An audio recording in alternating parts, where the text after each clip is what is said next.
Double the buckets and double the Dutch. Double it up. Okay. Double the buckets and double the Dutch. Double it up. What is he doing? Doubling up. What is we doing? Doubling up. What is he doing? Doubling up. What is we doing? Double it up. How you guys doing? This is Face, El Jefe of the MMUp clan. You already know what it is. It is Monday, Monster Cast Monday to be exact, and we are bringing you the latest and greatest in everything that is great, including ourselves. So I am Face, VSIT on every platform, whether it be streaming or social media or YouTube.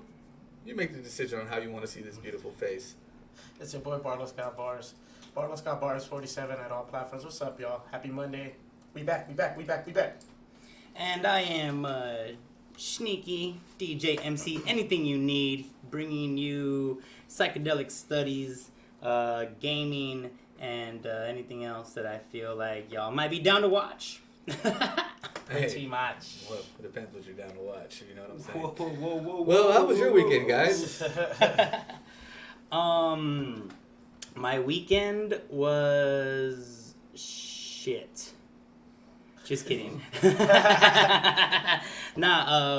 did that open mic on Friday, which is hella dope. Yo, that open mic, man, it was fun. It was something else. I will say that, I think, Shneaky, you definitely know that spoken word is kind of like my roots. Barlos, you know that too.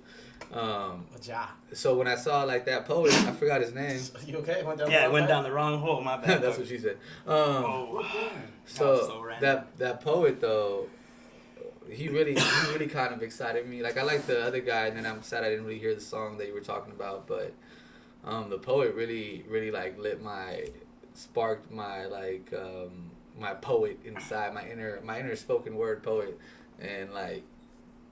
He was like even like the black and brown unity thing, like that's like my roots, you know. And I was just like, whoa, okay, that's dope to hear somebody else from another generation talking on the same things that I was talking about, because Cesar Chavez hated immigrants, you know. Anti-immigrant. Yeah. And Cesar Chavez was an anti-immigrant, but so and so didn't play that shit, you know. Not at all. I really liked when he broke down the gods. That did it for me. We broke down the Aztec and Mayan and American indigenous gods, and with the African Egyptian gods like Imhotep, and you know, it was really cool. And I feel like he also, like, his set seemed random, but it had like a theme that went through. And he was like, like at first he hit you with like the native tongues and shit, and you were like, and then as he went through, he explained what he was saying. And then by the end, everybody was singing it because he had like kind of had this like the hummingbird song. Yeah, that was sick. I loved it, and like you guys gotta understand, like, and I saw this thing today that Redman said. He's like, anybody could be a rapper. You're a rapper. Your grandma could rap. She could write a song tomorrow. She's a rapper. But an MC is somebody who moves the crowd, who forms their lyricism, who actually puts thought behind it, and like says something, speaks on what's happening, gives a message. And like to me, like even though he didn't rap all the time, that man was an MC. Like he, at the end of the of his set, whatever it may be, at the end of his performance, he had the whole crowd singing along in a language none of us understood. MC means move the crowd. MC move the crowd. And there was a lot of like that communal movement going on. I feel like all the artists were kind of like really tapping into that. I loved it. I Whereas like, sorry, but like in opposed to us, where we kind of just showed up, we rocked, and then like that we were kind of done. Like everything, like all the other acts seemed more like, yeah, I'm here, going with the flow. Like y'all into this shit, you know? And it was like a whole different kind of experience. You know? Well, I used to go to open mics all the time, and like sometimes you get lucky. Like I remember one of the times was my boy Wose. He has a Baba's Vegan Cafe in Lamar Park now. The patties. He has a spot now, like an actual spot now. So, but he used to have a coffee shop, and I remember one of the first times that I went out into the rap world after being in the dungeon for years was at his thing, and it was the same thing. It was so supportive that I got on the mic and like really got into it and got off, and you know, that kind of encouragement from other artists and from an intimate crowd kind of just builds you in a different way. And like I told you, it inspired me. Like I'm gonna write a poem to do next month. Oh, for sure. You know, like I can't wait. Like, you know. Yeah, and if anybody's listening and wants to come out, Malinalli on Whittier Boulevard, right there, like on the boulevard downtown, Whittier and Ford. Yeah, Whittier and Ford, right by the sign. Plant-based bombness, the tortas, the natural, you know, jugos. They do like fresh juices, agave. It's all, you know, plant-based, indigenous recipes using like, you know, indigenous styles of shit. You know, like spices and whatnot. They have like a plant-based pozole, super bomb, and they do this community shit. So super bomb. Yeah, if y'all want to come through, look them up, Malinalli. We'll put their Instagram in the description. Yeah, show. What is it one more time? Malinalli. Malinalli, yeah. And I'm not even sure. I might be butchering that pronunciation because, you know, it is an indigenous word. I think it's Nawa. And I think it means health or like, I think it means health, like health or medicine or something like that. So. Yeah, especially through food. Yeah, especially through like bomb plant-based food. And those juices, like they'll fill you up. They have the fiber, the pulp, the seeds, you know. It's like, yeah, I got a jug of maracuya, which is passion fruit, and I still have a little bit left. I'm saving it. That mine horchata was fire. I killed that shit. I got a little bit left. Yeah, everybody was hitting mine. Hey, you offered it. You didn't have to take it though. No, I'm just playing. I just want to shout out to the homies in the chat. Say what's up. It's Mike, Caxfist06, Madison, and we love marbles. Like toodles. Don't lose your marbles if it's your happy thought. You know what I'm saying? Yep. Happy place. Barlos, you got anything for us on the hits and the hits, sports, whatever you got? I do. Fortunately, my Lakers are out of the playoff contention, and they made the first move in the front office to get rid of Frank Vogel, the head coach. How do you feel about that? Fuck out of here. I think he did his time. That's the nature of the business. He brought us a championship that we didn't think we had. So, but as you can tell, this season, whatever's working, it always ends up what's happening on the court. You know what I mean? It's like if you're not coaching the team correctly, you're not getting the wins. The revenue's going down. It's always money. That's why they got rid of the man. They're going to make some other changes, too. LeBron, I mean, he's not going to leave, but I think they're going to get rid of Russell, too. I mean, they need to. That was they should never got rid of Caruso, dog. Yeah. It's always these dumb decisions. Like, I don't want to pay you a little more. Pay the man a little more. He brought you. They won the championship. Of course, people want some extra cash right after that offseason, you know, but it's the nature of the game, man. Anthony Davis, I believe, said, I'm going to talk to LeBron and see what changed between now and the bubble. How about you didn't play? You missed basically a whole season worth of games. Hey, you missed like 78 fragile, games, man. bro. I understand you fragile, but I'm going to tell you right now, you know how Kobe got us into the playoffs with a fucking busted Achilles? Like, come on, man. Are you a cleaner, closer, or are you just a talker? Because, like, at this point, I'm tired of this shit. How y'all got top 100 scorers, players of all time, and y'all four Hall of Famers on your team, and you don't make the playoffs? I could take that back to the 04-05 season, or no. I know what you're talking about. Yeah, we had Nash. No, we had Karl Malone, we had Gary yeah. Payton. Like, it was 03 or 04, because that's when Detroit won that shit. It's like, it doesn't even matter. Like, if they can't coincide and be cohesive, I should say. If they don't gel. Yeah, you gotta gel, baby. Like Dr. Scholl's, you gotta gel. I mean, you don't have. But see, it's. I feel like Vogel fucked up because you had this perfect team, and you couldn't make them gel. It's your job to make them gel. It's your time. Vogel wasn't the coach though. LeBron was, and that's like man, it wasn't. You know what happens. No Phil. You know what happens when you have two leaders in war? When you have two wannabe generals. Everybody dies. They end up always fighting each other. No, everybody dies because they don't know who to follow. You can't divide and conquer. You can't divide an attacking force, bro. You can't do that. That's true. That's very much so. Apart.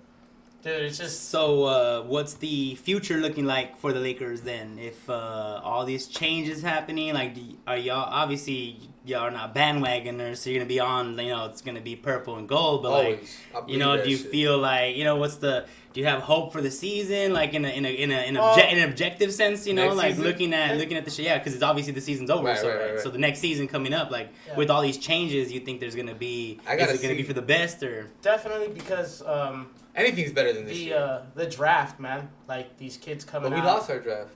No, just Did we? We did though, right? Just hear me out. Oh, I'm sorry. Just hear me out. The draft itself changes a lot. Look at what Charlotte's doing with LaMelo Ball. You know what I mean? Like, change the whole way of looking at the franchise and branding it and creating more money.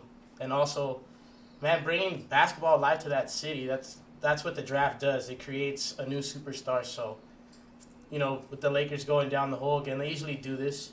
We're so spoiled out here, man, in LA with the championship teams, and that's what we are. I mean, it's LA, baby. Yeah, of course, and we don't expect anything less. So, I expect them to make the thorough changes that they have, you know, that the Buzz family started off with, and what is going on now. It's a matter of time. You know, it usually happens like that. You know, I was just trying to ask, those, because I'm a fan of the Lakers. I'm not necessarily a basketball fan. You know what I'm saying? So, like, well, I like to watch the Lakers, and the Lakers are out, I'm out. Right. I watch the finals, I watch the playoffs because it's a little exciting, but for the most part, I'm really not a huge sports fan anymore. Like, I grew up on soccer. Yeah. It's a lot to keep up with, dude. Right, and I just don't have the time to keep up, and like, I got to do a little more research as far as like what future draft picks we gave up, because that's usually what happens. I believe we traded the 22 draft pick, and that's what I was gonna ask you. Is that it could definitely hurt us, but the record itself, you know, the way they pick the teams now, it hasn't, like when they first started the league, it wasn't like that. It was like we were watching the show, it was a coin flip, you know what I mean, to see who gets the first one. But I also don't feel like it's a lottery pick. What do we have to work with, really? Because, like, who's going to take Westbrook? He's like a cancer. Like, he comes to a team, it seems like, and they fall apart. And man, like, he's such a talented player. He has to unteach these ways. To me, he's a just enough player. To me, he gets his scrimmage and his points just enough so he looks good enough to be a viable it looks money like stat player. packing. Yeah, stat packing. Yeah. Thank you. I didn't know there was a name for that. But that stat packing. Stat packing. You know, again, I'm ignorant to these terms and whatnot. Barlos is y'all. I'm probably the least sports in the room, you know. So well, it's just like it's hard to wear Lakers gear and not be. And people ask you what's going on, and you're like, nah. So I mean, and that's why I like having Barlos' segment. You know, right, it's not just to like, it's not just to fill the time. Like I'm like, this is where I get to get my insider sports shit. You know, you gotta make the necessary adjustments. Like, you know, you're not the leader of the squad, but you're the one carrying the ball up the court. You are the point guard, so the offense automatically runs through you, but the Lakers play a half-court offense. If you're trying to push like the Showtime Lakers and these guys don't want to run with you, you're starting to turn the ball over. Or you take an ill-advised shot because you think you have the open lane, or it's one-on-one, but there's nobody under there to rebound. Like, so now he tries to go for his rebound, and it can be an offensive foul, or like he's scrambling around, you know. Slow down. And I know the game is fast, but slow down. Do you also think that he came into the game at a vital change? Because I believe he did, right? When the game started to change, get faster, get more about shots, do you think that has an effect on why he's playing? Oh, yeah, all the way. I mean, the game itself is not what it was in the 80s, even the 90s. Early 2000s even. Yeah, the physicality is still there. We just seeing it differently, you know what I mean? Well, it's definitely more, I feel like it's more meticulous athleticism. Whereas in the early 90s, strength and force, it was like we could fight basically. Yeah, like you know what I'm saying? Like, oh, my bad. That was me, guys. I'm sorry. I get you. It's just. Back then, the Shaq, the Hacker Shack. Yeah. The Hacker Shack, like, you can't do that in the NBA now. If they did that, it'd be like stupid. Like, they used to slap. I think they even have like it's an intentional. Like, if you keep doing it too many times, they got flavor 1, flavor 2s. Like, people used to fight on the court. Right. People would bleed. Like, Nipsey almost fought on the court. Yeah, it's just those are those Jordan rules from those NBA Finals. Bulls against the Detroit Pistons. Yeah, that's why they call them the bad boys of Detroit, or the bad boys of the league in general. Right. To me, that was like. To me, that's why when people ask questions like, "Yo, who is better, Kobe or Jordan?" Well, first of all, there would be no Kobe without Jordan, at least not to the level that he was at. But there's also like the league was so different. So how can you say who's better, LeBron or Jordan? When it's like, dude, the rules aren't the same. The game done changed. The rules allowed them to do that to Jordan. And you can't do that now. So it's like, how are you going to stop this guy? First of all, these guys are 6'9", 7 feet moving like point guards, dude. That's unheard of. That wasn't like that before. Like they're faster. Now they have a 3-pointer. As a big man, if you're a natural big man, you're not gonna want to go up to that 3-point line. You don't even want to leave the paint. Right. So now the game is spread apart. It's not just pick and roll basketball anymore. It's like, oh damn, this guy's got speed, but I could see it's like a whole bunch of, man, it's like what Magic was doing, but now on a whole nother level. Like In that show. these no-look passes and this just way of looking at the offense against the defense a lot different than just, I'm going to run this same play over and over and over. These guys take over now. Well, I also think like the technology is different, right? Mm-hmm. Like how they monitor shit, how they train, like the supplements and. Oh yeah. It's like people are giving LeBron shit, but I bet there's some algorithm that was like, okay, if you they gamed it out, you know, they calculated all the stats and data, and they're like, okay, also, if you rest now, you're more likely to win next season. Whereas like if he plays now, you'll win some games, but what does it even do, like right? that Like because he's taking the necessary rest and also cares about his body to last this long. He also has an incredible physique. Yeah, he's just he God shouldn't be doing gifted. what he's doing. At that age, no way. He shouldn't be doing So what he's doing. health is wealth on his end. You know what I mean? Yeah. At this- Longevity, But right? some people, so see, like that's the thing is like some people will want to win so bad that they'll sacrifice their bodies, like a Kobe, like a Jordan, like who plays through the flu, you know. And it's not that he's not sacrificing his body. Don't get that wrong. Yeah, I but, think like, that's the conversation, right? Oh, this fool put more on the line, this and that, and it's like, you know, there's different methods of doing shit these days. Like to the point, the game's different. The game's the game done changed. That's what I was saying. The game changed. I mean, LeBron.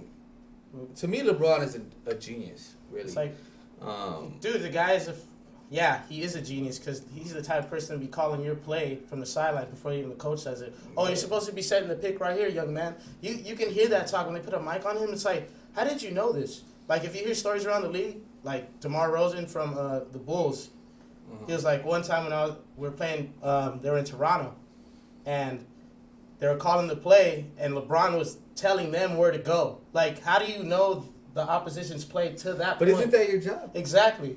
So It could also just be like some mind games, like, oh, I already know what y'all gonna do. You're supposed to be here, you know, just getting It it is in a their mind head, game right? at the end of Like, the day. It's Some like that psychological thing warfare Kobe shit. did when I forgot him and I think it was it him and Gus? No, I think it was him and Dwight Howard, and he was like, they're not gonna know what we're doing because they've not seen that far ahead, Right. And they faked them out with like the ball and they made the shot and they didn't even know where the ball he had was. them go all one way. Yeah. Like they're on the right side of the Right. court. They thought it was gonna be And- jump ball, but it was and not. He made them all go this way, and they passed Kobe the ball, and he's like wide open underneath And the he just basket. runs up and hits that. It's- But It's the game has done change. So and that's the thing when I talk to you all the time. Like I want to learn how to play basketball. To me, it's like the mechanics of it. Yeah, shooting. I know how to fight, so I have some mechanics on. I could probably move my body around to learn what you're gonna teach me. Right. But with me, the most important part of the game is Strategy. It's strategy. So like when I see a player, chess. When I see a player like LeBron, like my daughter wants to play basketball, right? She keeps telling me. Mm-hmm. So I want to teach her, but I want to teach her the intelligence behind it because you could have 100 people that can shoot the ball from any place on the thing, but how many people can run the play and call the next play from where they're standing on the court?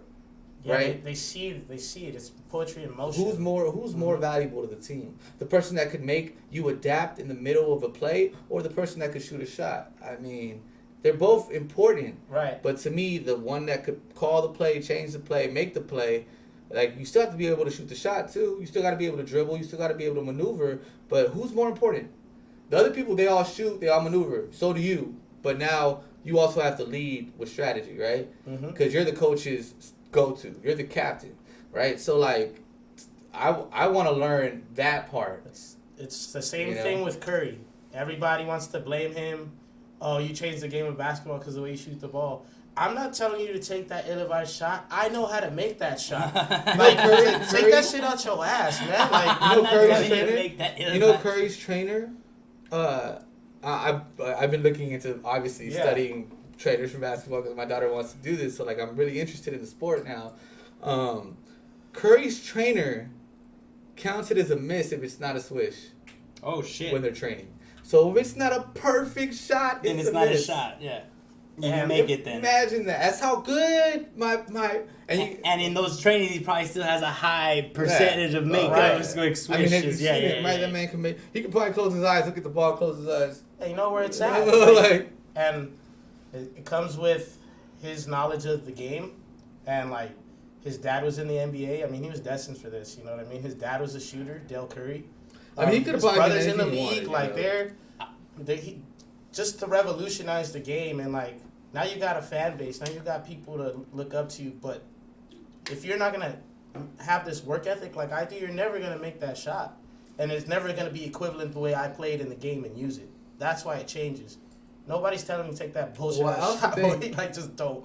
Like, in anything, whether it be music, art, whatever it is, when it comes to a business end of it, you got to make it so that people, whatever you do, is mandatory at this point. People need you, right? So, like, you're going to be mad at a man for changing the game to work for him? What the hell? Be mad at yourself for not doing it. Right. That was the grind. Don't hate the player. Yeah, it's not my fault that I played so well the game. I mean, look at Allen Iverson. Anybody blame him like for changing it up? Yeah, they did actually, but he's who the cares? reason. No, I think that's more to the point. Yeah. Every generation, when some new shit happens, they blame the fucking pioneers and the innovator, and then the game changes, and then they're like, everybody does it, right? Yeah, like everybody used to laugh at LeBron because he was the first person to start really flopping as hard as he did. And it was just like, well, the game changed. You can't foul anymore like you used to. Like the flop has changed so much in the game, they'll call it a flop. It'll be a defensive foul. So, like, it's just hilarious. It's changed. So now they know. Yeah, I mean, they were getting like, away with that. There's not soccer. Yeah, no, it was looking like that. Soccer calls it too, though. Soccer now that shit. Yeah, but... you acting. Yellow card. You can act it out. But... Hey, I don't wanna like go any further without mentioning this show that you put me on, bro. Yeah, you caught up on it. Yeah. Oh, you caught up. Episode 6 fire. Well, because I mean, honestly, like I don't know shit about sports really like that, and like without that kind of like dramatization and cinematography and storytelling, like I probably wouldn't give a shit about what that that story, you know. I love the way they're doing I'm it. so like I'm like yo, I gotta go down to the studio and set up for the pod, man. We gotta go. Like I can't. It's almost I was actually done. hoping you would talk about that because I didn't know if you watched it. And I remember I asked you hadn't, and now I guess you have. Now we have, so let's do it. I love how a lot of these shows lately they're portraying these players exactly how they look. It makes you feel like you're there again. Like it put me back up on information that I had buried. Like McKinney falling off that really happened. Yeah, all that stuff. Dude, I was like, this is not real, bro. And the way they fucked you up, like spoiler alert, if you haven't seen it yet, probably just skip ahead because we're about to spoil the fuck out of this show. Spoiler alert. Showtime. What's it called? Showtime. The building of the Laker dynasty. Winning time. Winning time. The building of the Laker dynasty or something. Laker dynasty, something like that. Winning time. Laker dynasty. It is very much exaggerated. A lot of it is extra. I'm sure a lot of it isn't. I mean, I think they put just enough of real shit so that everything else is real. They made it a movie. Yeah. Like they made it a show. They made it entertainment. It's not a documentary. Which I think is embodiment of what the Lakers is all about. Right. Showtime, because I didn't know like the facts of it were I didn't know that the NBA was crumbling. That was me. But I mean, Tropic. What is it called? The one with Will Ferrell. What, Step Bros? No, he did the movie, right, where he was a basketball player. Yeah, you're talking about... I have no idea what you're talking about. Where the Sixers and Andre 3000. You're talking about Coffee Black and all that. Yeah. Well, even then they talked about the turmoil that the NBA was going through at a certain time. And, that's true too, but the rest of the story wasn't necessarily the Tropics is what they were called. Yeah, right? the ABA and all that. Yeah, when the NBA took the other league and merged it so that they could have one main league. And after that, the NBA was apparently facing, ending, and the Lakers saved basically Dr. Buzz. That man is a genius for one, bringing Hollywood to sports. I mean, it's only right for LA to do that though. Like that's why we expect so. I mean, the way they pitched it, right? It's Disneyland meets the Playboy Grotto, the Playboy Club, the Playboy Mansion. The Playboy Mansion at the Oscars. Yeah, that's exactly. that's how they pitched it, right? And it Which was like, I was like, that's a great elevator pitch. Like, when I heard that, I was like, that's Like, hard. That's I just don't want sounds hard. myself to be I didn't even know, like, to the T, like, I understood the basics of it, like, the Showtime girls and I didn't know that. Well, actually, I did know that. And Paula Abdul started it. Like, I remember that, but I didn't know that they created... You remember that? Yeah, I do. Like, No, history-wise. we weren't. Like, Yeah, we weren't alive. Well, I wasn't alive. I remember. Oh, you that. remember learning about it Yes, and someone putting I on knew game that. about Remember, I that. told you we were talking about certain I wasn't cheerleaders in certain sports You know, teams. listen to you, bro. No, remember I told you I was like, they're just mad they're not, Lakers girls because they were the first. Yeah, They're the Paula originators. They're the ones that made it. If you're watching, what did trip me out? Oh, you know what? I do remember that. What tripped me out though is that he created front row seating.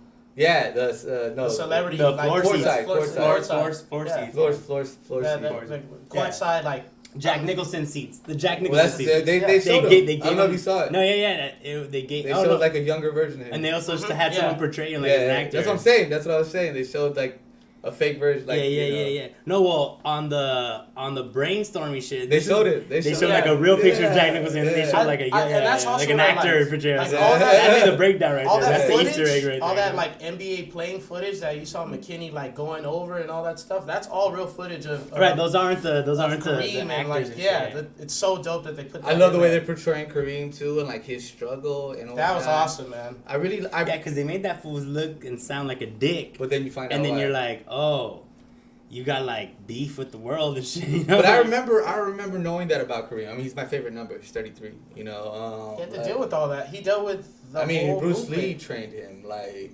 Like, They even make a reference to that. They're like, oh, what they said? Would he do something? I don't know. I seen him put Bruce Lee in a headlock. Like in a chokehold. Yeah, Norm Nixon said that shit.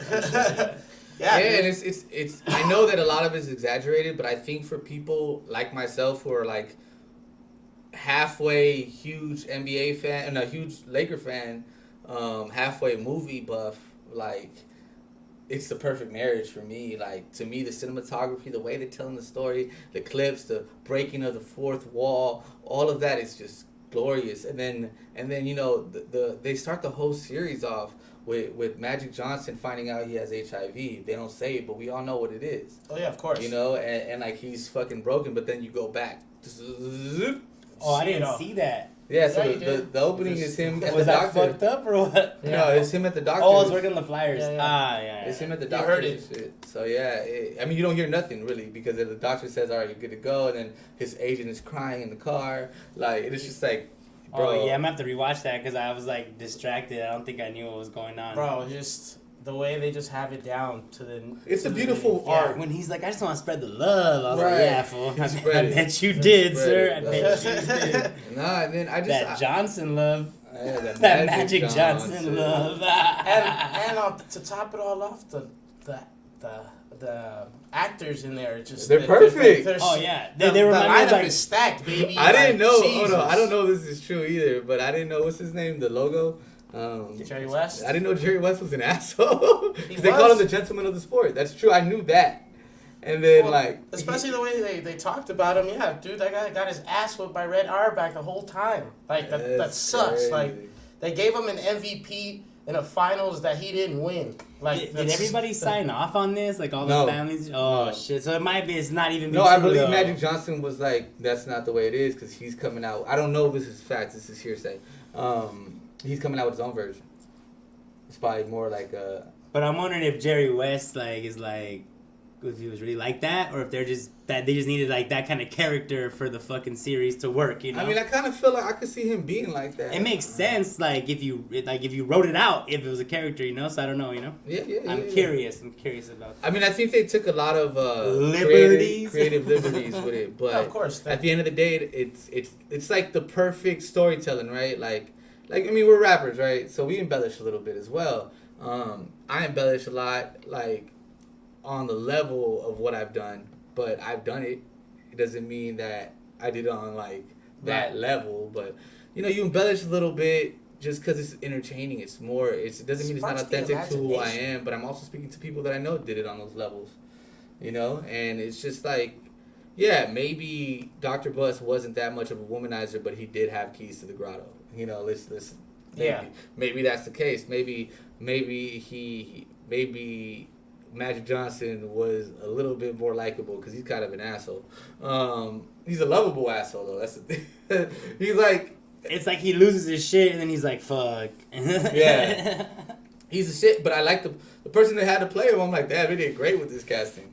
You know, all of them was great. Adrian Brody, like he's kind of like a cool ass. Like I just need to figure out what I gotta do next with my wife. The guy looks like Michael Cooper. Yeah. Right, Michael Cooper. I was like Mr. Cooper. It reminds me of the Wu-Tang casting, like how all those people kind of remind you of them. They kind of like facial features. They got the tone of like, they got voice things going on. All like, the RZA, right? Yeah. It was all that FX speech patterns. It was that speech FX patterns. series. Is not the fucking for real. Like FX be doing that, bro. Like how they did the O.J. Simpson trial with like John Travolta playing Shapiro. And that was genius. That's definitely where a lot of this new genre and wave of like making shows now. It's so much more relatable. You know, it got you at the edge of your seat. It's like a docu-series meets a dramatization. It's beautiful. It's a good marriage. Yes, it is. But that show is amazing. I can't wait to watch a little more of it. You know what I mean? It just keeps filling me in with facts that I remembered, then I forgot about. So you got reminded of. Yes. And the nostalgia of what the Lakers is. Like, I love seeing the Forum on TV. Like, I see that shit every day. Hell yeah, man. I was like, damn, I've seen concerts and shit, but I was like, dude, that was the Forum was popping like that. Like, I had no idea. The Forum Club and all that. Yeah, I mean, that's, you gotta understand that's what made that. Well, Wayne Gretzky's the one who made it that, but what made Inglewood the city of champions was the Forum. You know. Yep. That's where it was born. The Forum. That's a trip. No, but I mean, like, just like the. God damn it. Yeah, that's all right. I'm gonna come up with the fix. No, I got the fix already. All right, cool. I just feel like the way they show the partying and shit, it's like you never really think of it like that. It's like because as like me growing up or whatever, like from my point of view, I didn't see it like that, and then seeing it like that, depicted like that, I was like, God damn, that's what the Forum was like. That's how it was, though. I think I had mentioned to you guys that I had like some connects at the Forum Club, and you guys didn't seem that excited. I was like, y'all know what the Forum Club was? No, I did not, bro. I had no clue. It's not now what it was. Well, maybe it's turning that into that now because they've restructured the venue to have good sound. Well, but I thought it was hilarious that they mentioned the acoustics in the show because I was like, that's always been the issue there. Like, everybody it sucks, right? Yeah. Nah, and I don't know, like, if, just the club scene, the club life, the club party scene, like it's just different how all that shit's more like I don't know. There's it's like a whole different culture. Well, the Forum Club is still there. You know, it's still there. It's still where, like the VIPs go. Right. And then like there was also like in Inglewood there was other spots. Like I went to the Savoy, which was also popping back then. To see. Yeah, I never heard that name in a minute, dude. Too Short shit. And like that was like the after party for the way back whatever thing, you know. So the Forum Club's always been a thing, and it's like it's always been ingrained with partying, and I thought that was so cool that I knew people that I could get me in, and like I remember mentioning to you guys were just like, okay, and I was just like, well, yeah, bro, why don't you educate us then, huh? Well, I think this is what's coming around. Oh, now. Teachable moment, and it's a teachable moment brought to you by the Monster Mash. I just thought that like if y'all don't know, y'all don't know. It's like, I mean, that's what that is, though. I mean, it's just because like to me, like I grew up like. I don't know. Grew up a little closer to that side. Yeah, like I grew up on that side, so to me it's just like it might be a West Side thing. You know, like okay, I can see that. Like the Century Club was a West Side thing. Like World on Wheels, who would know that? Yeah, like I grew up going to skate there. Like that's not my fault. Like y'all probably don't give a fuck about any of that shit. Nah, yeah, I went to Skateland because it was on with right. You know what the fuck that is? So Whittier and Washington meet. Cares. No, fool, used to pop, bro. That shit used to pop, dog. That's a Moonlight roller rink right there. Yeah. Nah, bro, my life changed there, bro. Nah, don't disrespect the fucking. Nah, I kid. It's coolsy. That's definitely it, though. You feel me? Nah, like I'm a West Side baby. That's a Southeast baby. This is an Echo Park baby. So it's different for us. Yeah. But it's okay. We all mashed up, and that's why we the Monster Mashup Clan. Ba ba ba ba. But the show, what's going on with the Lakers? You know, it's gonna come back full circle again. We're gonna have that championship team like we usually do. It's just always in our DNA and our blood. Chasing 18, right? Yeah, we getting up there. Out, baby. Remember how it started in the show too? One banner. That's the Jerry West banner. Yeah. Like so. Clippers take notes. Oh man, Don't hang up your selfies. they had the squad, dude. They had Lob City. You guys died out. I mean, they still in there. I see mean, everybody I know that can't afford Laker tickets is like Clippers games. Well, if you go to, I mean, you love the game of basketball, you go and see it too. Right. Good excuses. Nah, man. I mean, if I want to watch a player that I can't see, I'll go to a Clipper game. I mean, me too. I've never been to a basketball game. They're What? fucking Because he awesome. wants to be Lakers in the box. Yeah. When I do what I want to do, I already box, know the my box. guy. Hey, that That's the way to do SoFi, they have sick ass packages where you could like party there, dog. Sick ass Good to packages know. at Good SoFi. to Like I was like, this is some shit Face would want to do for his birthday, probably. Call me Leonardo That is DiCaprio. I just definitely, incepted his ass. One side of my hits, and then I'm just gonna run through some quick fights for UFC. Run it. Real quick. Go ahead. Yeah, brother. I need to grab a nug too. So Go you're ahead, gonna go hold ahead. it down for a Yeah, second. yeah, Just of course, talking of to the course. mic. I got Talking you. to Yes, the sir, mic. yes, Oh, sir. you're good. Nah, I'm behind with you. Face So I'm already going got over these UFC fights. UFC 273, ladies and gentlemen, just passed this weekend. Great stacked card. Honestly, I always say this, one fight is always better than the other, but this card came back with a vengeance. Great, all the way thorough with leading off the first match in the lightweight division. Mark Madsen against Vic Pichel. Great fight. Back and forth battle.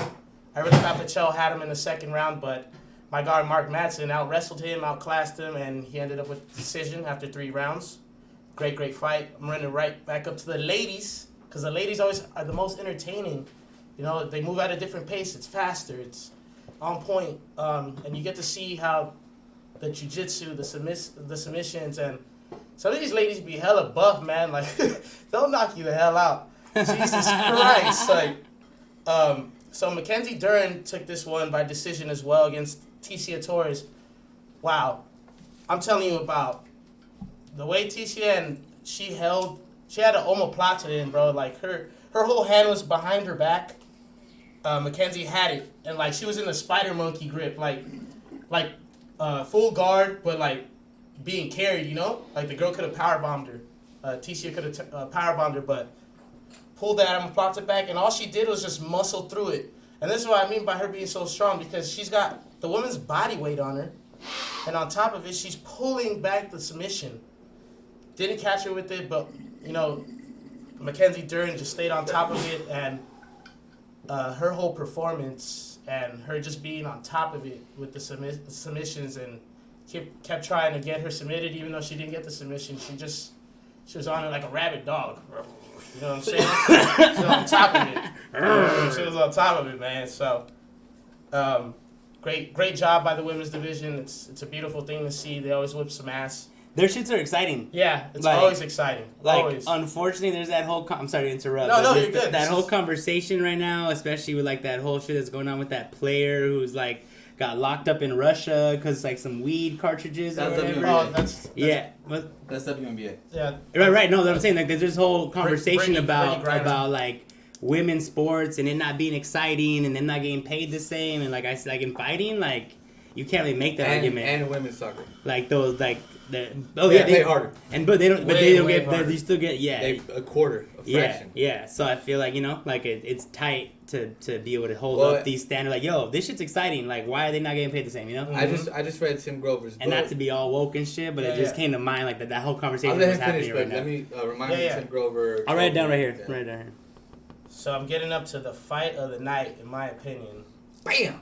Obviously, let me give you some background. You already know how these mountain men be doing. Habib, we already know. Hazmat Kamiov, my God. This is a guy, he's if you notice him, he's got like this little hang lip and people always make fun of him. This guy's been running through the division. He hasn't been touched. More significant strikes in all his fights, he's only been touched with significant strikes 3 times. Before this past fight against Gilbert Burns, which is the number 2 in the division. Hazmat's been running through everybody in the 11th place, but he's dominant, man. Like, exciting, like, punches Explosive. people, but no, that wrestling, bro. Like, if you can't out-wrestle these guys, they pick you up and slam you and just, like, grind you out. And I'm gonna And tell then you they right start now, pounding you. wrestling way more energy than Yeah. striking. No, yeah, and like from what, like again, my limited knowledge from what I've heard and studied, and like just different people talking about it, like wrestlers and what they go through to be a wrestler, and like how they train and the way the tournaments work, like they had like there was like this whole kind of like. That's one of the things, like, you could probably take a wrestler and make them a great UFC fighter. You're not going to be able to take a lot of other... Yeah, like, you can't take a boxer necessarily and teach them UFC. They're unlearning a lot. Right. But, like, wrestlers is a good foundation because they already got the fucking grind and they have the stamina and, like, they know how to grapple. Yeah, it adds the grappling method to that, especially, which transitions into jiu-jitsu and everything like else. It could translate. Yeah. It could translate. It's a great way. Imagine the power of a wrestler slamming you to the ground and then he's able to submit you. Right. Put you like do some fucking flip and put you in some weird shit. Right. Yeah. Or he's they teach you the ground and pound to grind you out. So now I'm just physically going off on you. You know what I'm saying? Well, I remember part of growing up. That's how my uncle kind of trained me how to fight. Like, he'd be like, as soon as I gave him the wrong kick, he'd flip me on the ground and just, be like, what are you gonna do? What are you gonna do? Mm-hmm. And teach me my way out. And then martial arts the same way. And you notice I could run around clocking you for a minute, but the minute you put me on the ground, I'm using all my body strength, all my core, all my arms, my legs, not even that, but like the leverage and where you touch somebody, the positioning. Like, I remember when I found out my brother-in-law wrestled, I almost was like, we used to kind of butt heads a lot.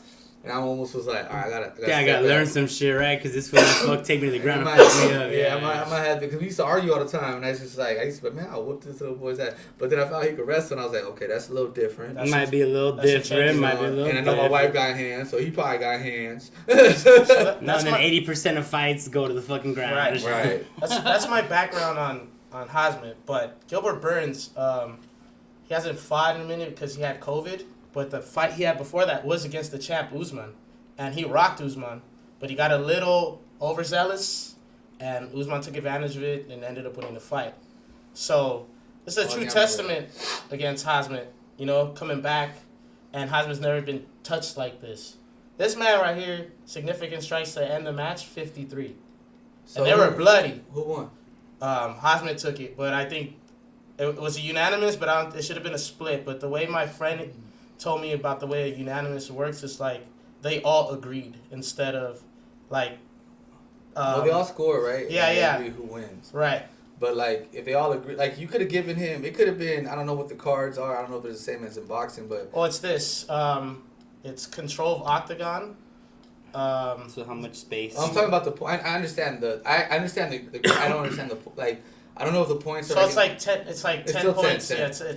Yeah, it's a little weirder. Okay, so like in boxing, it's like I could have for 15 rounds or 12 rounds, I could have given all of them 10 to A, and all of them 9 to B. It doesn't mean that it wasn't close. It just means that he won all the rounds. Right.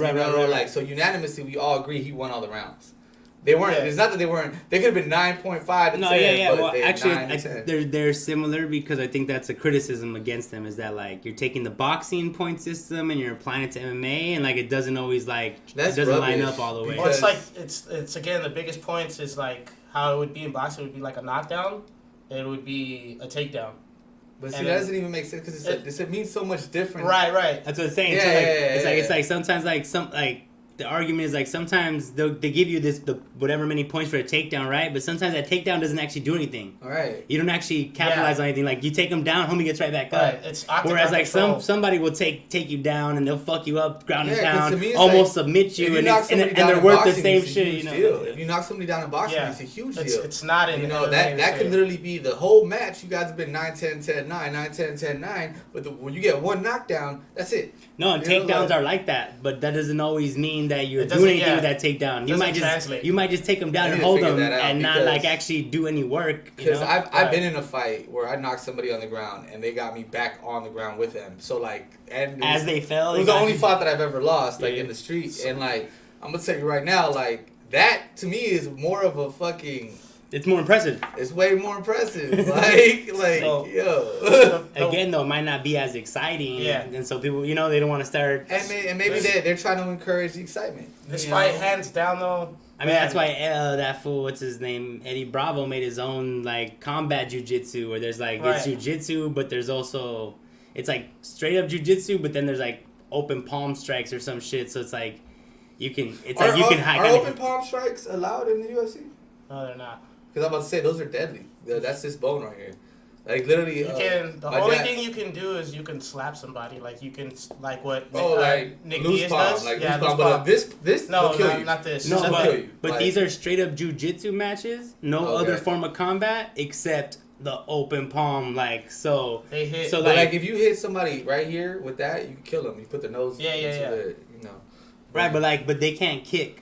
So you're literally like just looking like you don't have to worry about all these other things, you know. So it's like it's not as deadly, you know, because you're only worried about. I mean, let's be real. It's all deadly. It's all deadly. It's all fucking deadly. All these martial arts were taught to be. They're martial. They're meant to fucking kill. They're meant to protect you to the point of possibly killing someone in defense of yourself. Right. Yeah, exactly. In defense. In defense.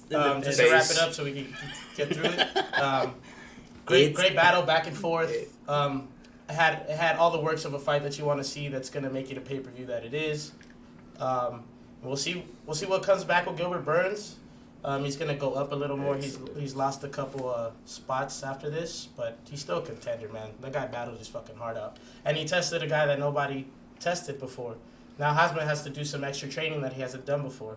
And also everybody likes underdog. Everybody likes a comeback story, you know. Like if you could, it's all about narratives. What happened to Hasman? Superstar, right? Wait, Hasman has he lost? No, he's 11-0. Okay, so what happened against 20-5? I mean, it's beautiful. That's crazy. Yeah, it's beautiful though. I mean, so that's why a lot can happen in 9 fights. Though. Right. You know. But this was Hasman's first real test. He's been just running through the division. He actually number 2 contender. Yeah, you're 11th. It's a test, so he got through it. It's dope. He jumped rank.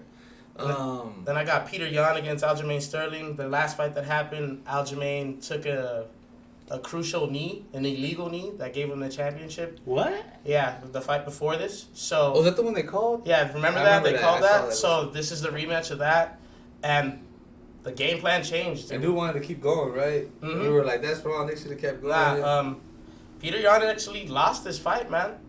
He wasn't aggressive like he was. Aljamain just changed his whole game plan, and once again, what's the word? He wrestled him. Like he just out-wrestled to keep the championship for the bantamweight. But if they're not butt naked and buttered, Session's not down. So it was more of a technical, strategical fight than what the last one was. So the little limit went down. You know, people were booing a little bit, but I guess nobody wanted to repeat it last time, so they were trying to like not get caught in some stupid shit. That's right? and that's what me and Lupe were talking about. That Lupe is his friend that he watched fights with. And Lupe is the shit. So Lupe, if you're watching, I like you, bro. I miss you, bro. We should kick it soon, bro. Check it out. Yeah, pull up and just be our bartender. Where does he work at again? He works in downtown at this. It's like it looks like a little kid friendly. Let's not mention it because it's. That's what I'm saying. Okay. You know what? Just Lupe, you're the shit. We like you. Continue, bro. He works at this grown man bar. That's what I'm gonna say. It's dope. Grown man. That's dope. Peter Yan wasn't throwing the knees, which happened to end the fight last time. So, he didn't want to get right. And he was like, there was a couple times where he was about to do it. That he got scared. He got scared. Yeah. So, he wasn't the decisive champion at that point. Like he was hesitating. He wasn't in that flow state. He wasn't just like he was out of it. Yeah, I could feel that. He felt like he won. And it's like, nah. I mean, you had your performance. But you were timid, friend. Right. You were timid. Feel. And then. The main event. Emotional content. The main event right here went 4 rounds. What a fucking war, too. Out of 5, right? Yeah. The Korean Zombie. Those are the championship rounds. The Korean Zombie against Alexander Volkanovski. Oh, that was a fight I wanted to watch. Featherweight. Oh, my God, bro. Well, Volkanovski whooped his ass. I knew it. The last time I saw Korean Zombie, he got whooped, too. He got hit so hard with a 1-2. He was a zombie. No, for real. And then he's old, bro. He's kind of old, bro. The ref just stopped it, bro, in the 4th. Like, it was like, he's done. He split his face. You're it was an just old man, it's bro. over. You're an old man. I mean, you only have a limited time in the UFC, for sure. It's just the way Volkanovski sets up his combos, man. Art.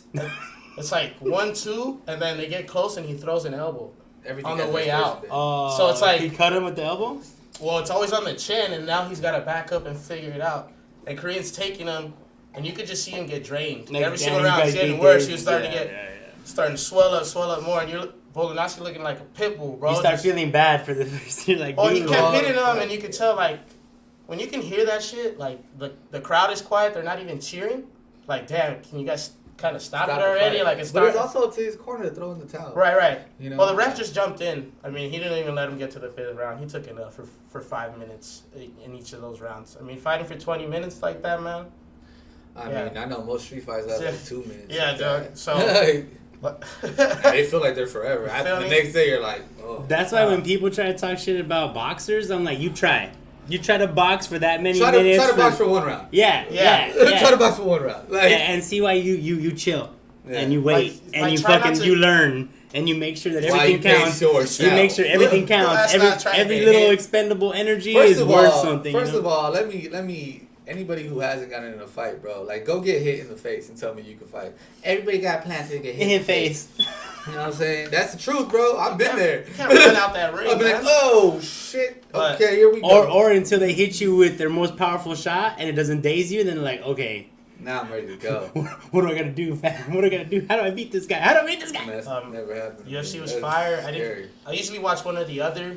I didn't get to watch the boxing this weekend, but I'm about to switch off and start doing that as well because it's just different, man. This is way more exciting sometimes. You know what I mean? The politics in boxing is kind That's like that's like every nightmare I've ever had. It was like me punching somebody and not doing anything to them. Like, It's like the whole when the Hulk met Thanos, pretty much. which shouldn't have happened that way, but it will. In the MCU, yeah. But- we'll wait till we get to the Thugnerd. that shit right there. Great Saturday for me. That's how my weekend went. You know what I mean? Just enjoying the time watching a great pay-per-view. But That's what's up. That's my hits and You hits. wanted to say something about Tim Grover? Yeah. Oh yes. Well, we were talking about women's basketball and whatnot, and Tim Grover in his latest book called Winning, he talks a lot about his relationship with Kobe, and he says that he believes that Kobe was training his daughter, Gianna. Yep. Gianna to be the first. And she's the one that passed, right? Yeah. Rest in peace. Baby Mamba, to be the first women's women player in the NBA. In the NBA. So like, I think that a lot of people, a lot of great athletes even like recognize that women need to be recognized and paid.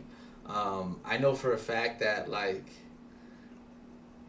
I grew up watching soccer, and I used to be more entertained by the Women's World Cup than the men's because they go for it. And it's just like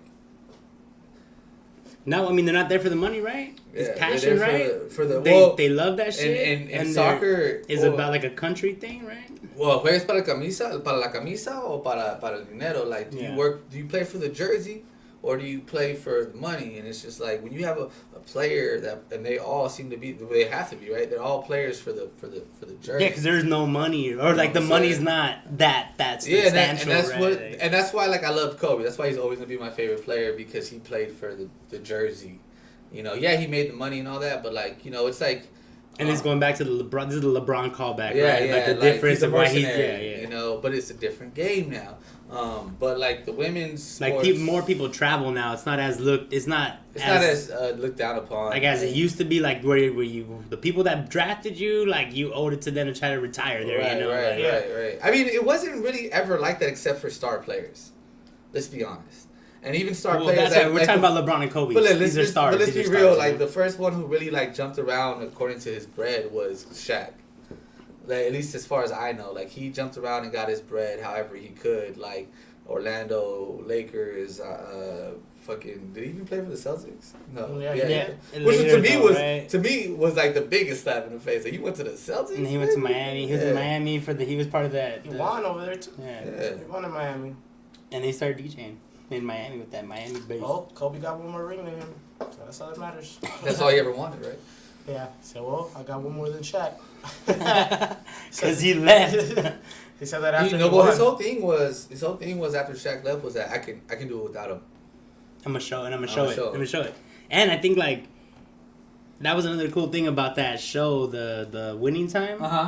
They popped him up in there because of his dad. Bean. They showed him as a baby. They Not did. just that, like all the missed opportunities, right? Like they show, like, oh, Magic didn't go with Nike. That would be the route that Jordan would go, right? Yeah, that would be the route that Jordan would end up going, right? I was like, he didn't come. He was Converse. I remember watching that part, and I was just like, he was Converse. He was Converse. But think about why? Because he was listening to those fucking jackass bankers who were like fucking sharks. Anyway. Jordan didn't even want to be. After we watched what's this documentary called? The Last Dance. The Last Dance. We know he didn't want to be with the Nikes, but his dad told him the truth. Like, yo, they're giving you a better offer. You're gonna be in control. Like, and look, I'm wearing Jordans right now. Ownership, bro. I'm wearing Jordan 1s right now. Ownership, right? Yeah, Because even in the show, Magic said, "Oh, like I see all these other players. They got businesses. They got side shit. Like I want that too." But then when he got, he said that it's a distraction. When he was talking about it, he's like, that's a distraction.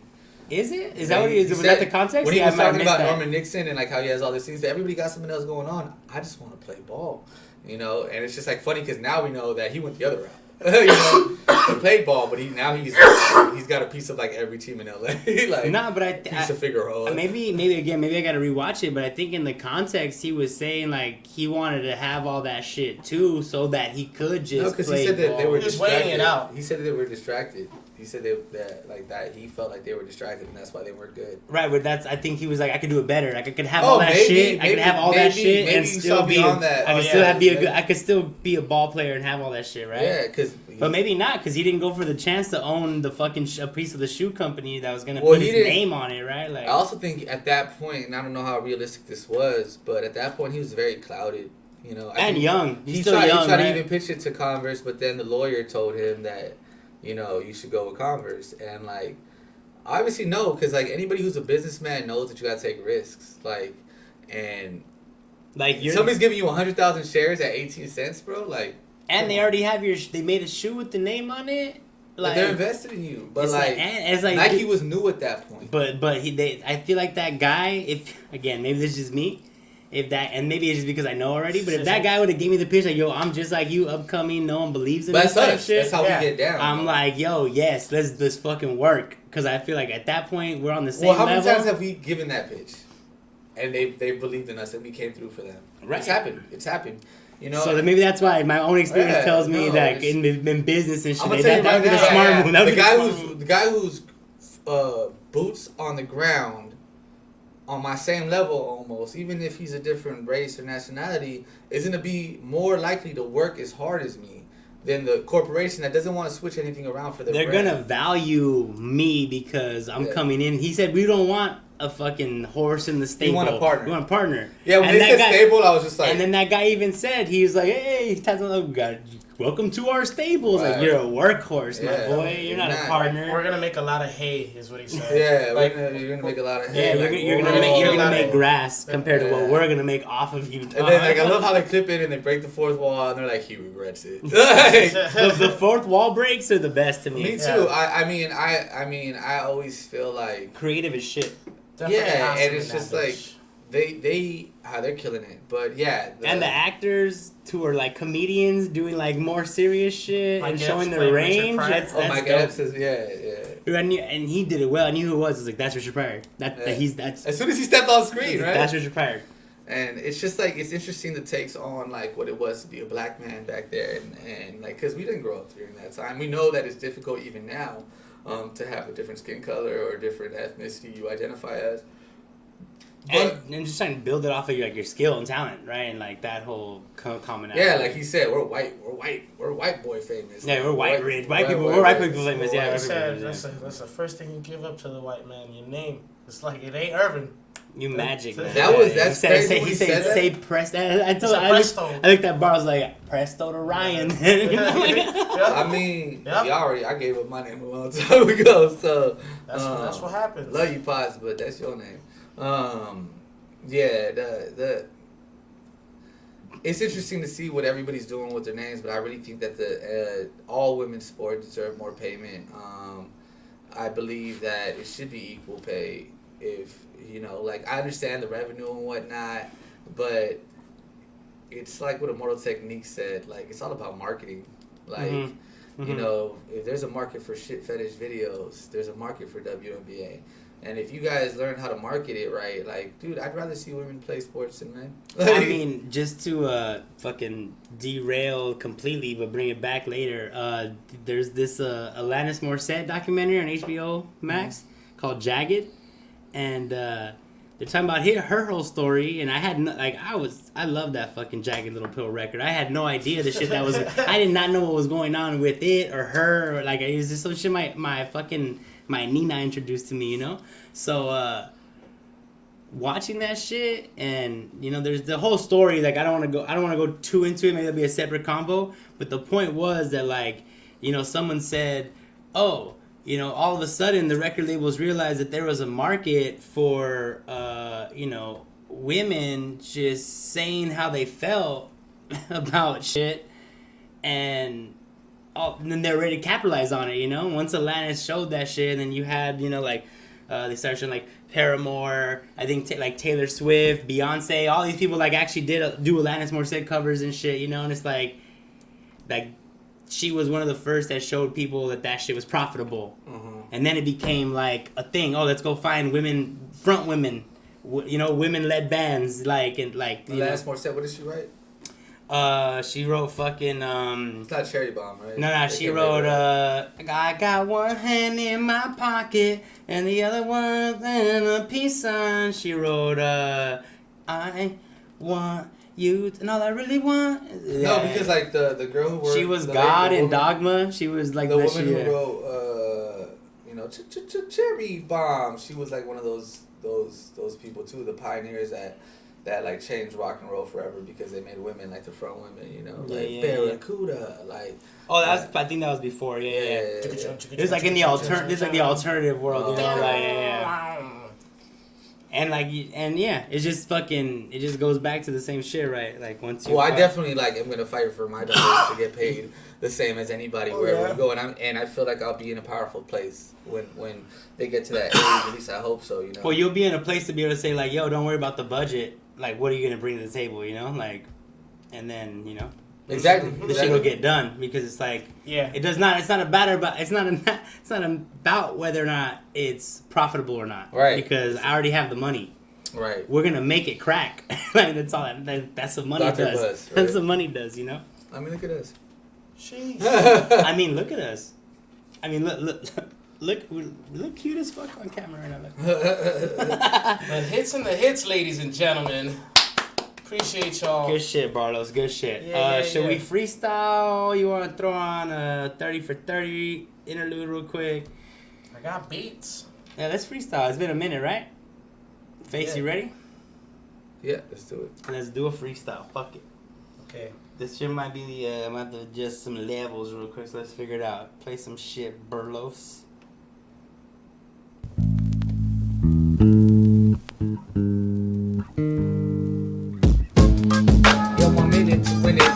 Never finish until my soul is diminished. So it means I'm lit it. Fuck it, I'm living every day. I don't die. When I wake up and I praise God, like hey, my family doing good. There's no tragedy. Now I'm making sure that my life ain't so raggedy. That's to where I was born. Built the scorn. Now I'm making sure that I go and dorn. Yearn for more, get learning. I don't care what they say. I'm earning, I'm burning, I'm urging. For the magical, like my name is Irvin Johnson. I got it, and I'm not locking in. I'm never flopping this, my flow is better, they call me Papa bitch. Don't care what they say, I hit them like I'm Popovich. Got the whole team on my shit, and I make sure that I scream so legit. Stream with it, fuck it, scream, listen. Don't care what they say when I come in, I play my game of chess. I got the queen to listen to in my left ear, never look into my rear. See it so clear as the sky doesn't. Fuck it, don't care what they do. I'm hip-hop's husband, and I'm moving and I'm grooving and I'm soothing them. They talking like they got it, understand I'm losing it. Got my mind gone, but my soul's right here, my heart gonna sing a song. I tell you how I love my life, even days and days of strife. I keep it moving. I keep it moving. I keep it moving, I keep it grooving. I'm trying to do everything that I do in the studio, that I'm in the streets, man. Yeah, I'm trying to keep it true to those that put their faith in me. Can't you believe it, Sneaks? Yeah, man, can't you rock with me and see me? Yeah, this ain't Rockefeller, this is Monster Masher. Clan, you already, man, come together. Down, don't put a damn ban. We already said you ain't locking us out. You ain't blocking us out, man. How we go in the post, making sure I get the pass and I throw it to the homie Los, and then he goes to the fucking board. That's how we do it all day, dog.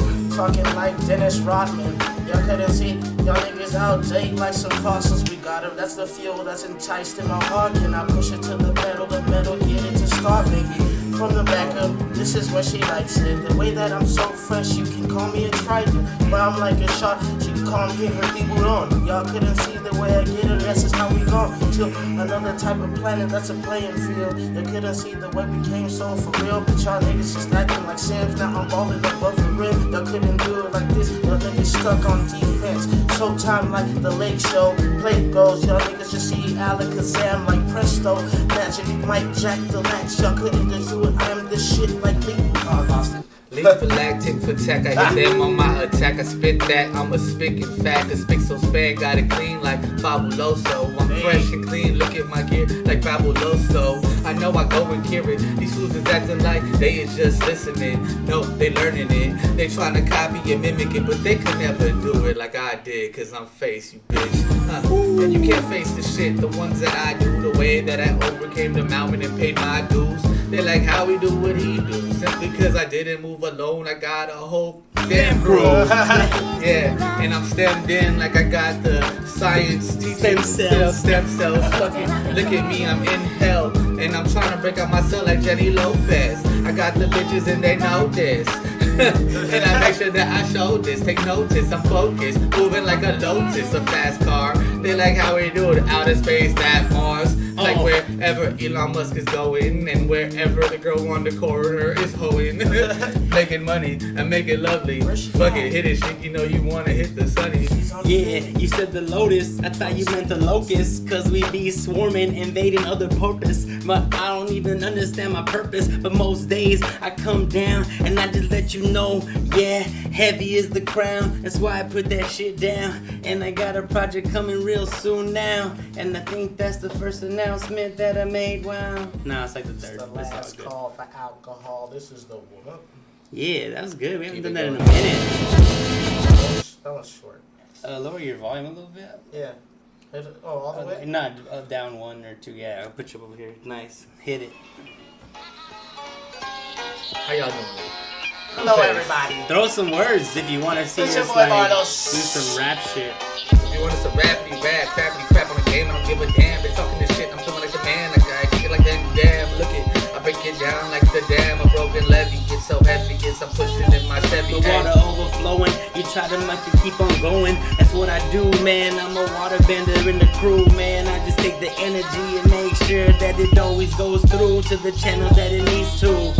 Reason like earth, wind, and fire. Now we speaking like Kanye, it's through the wire.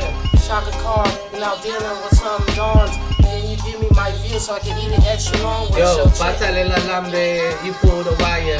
Fuck it, I'ma flow like I'm the new Messiah.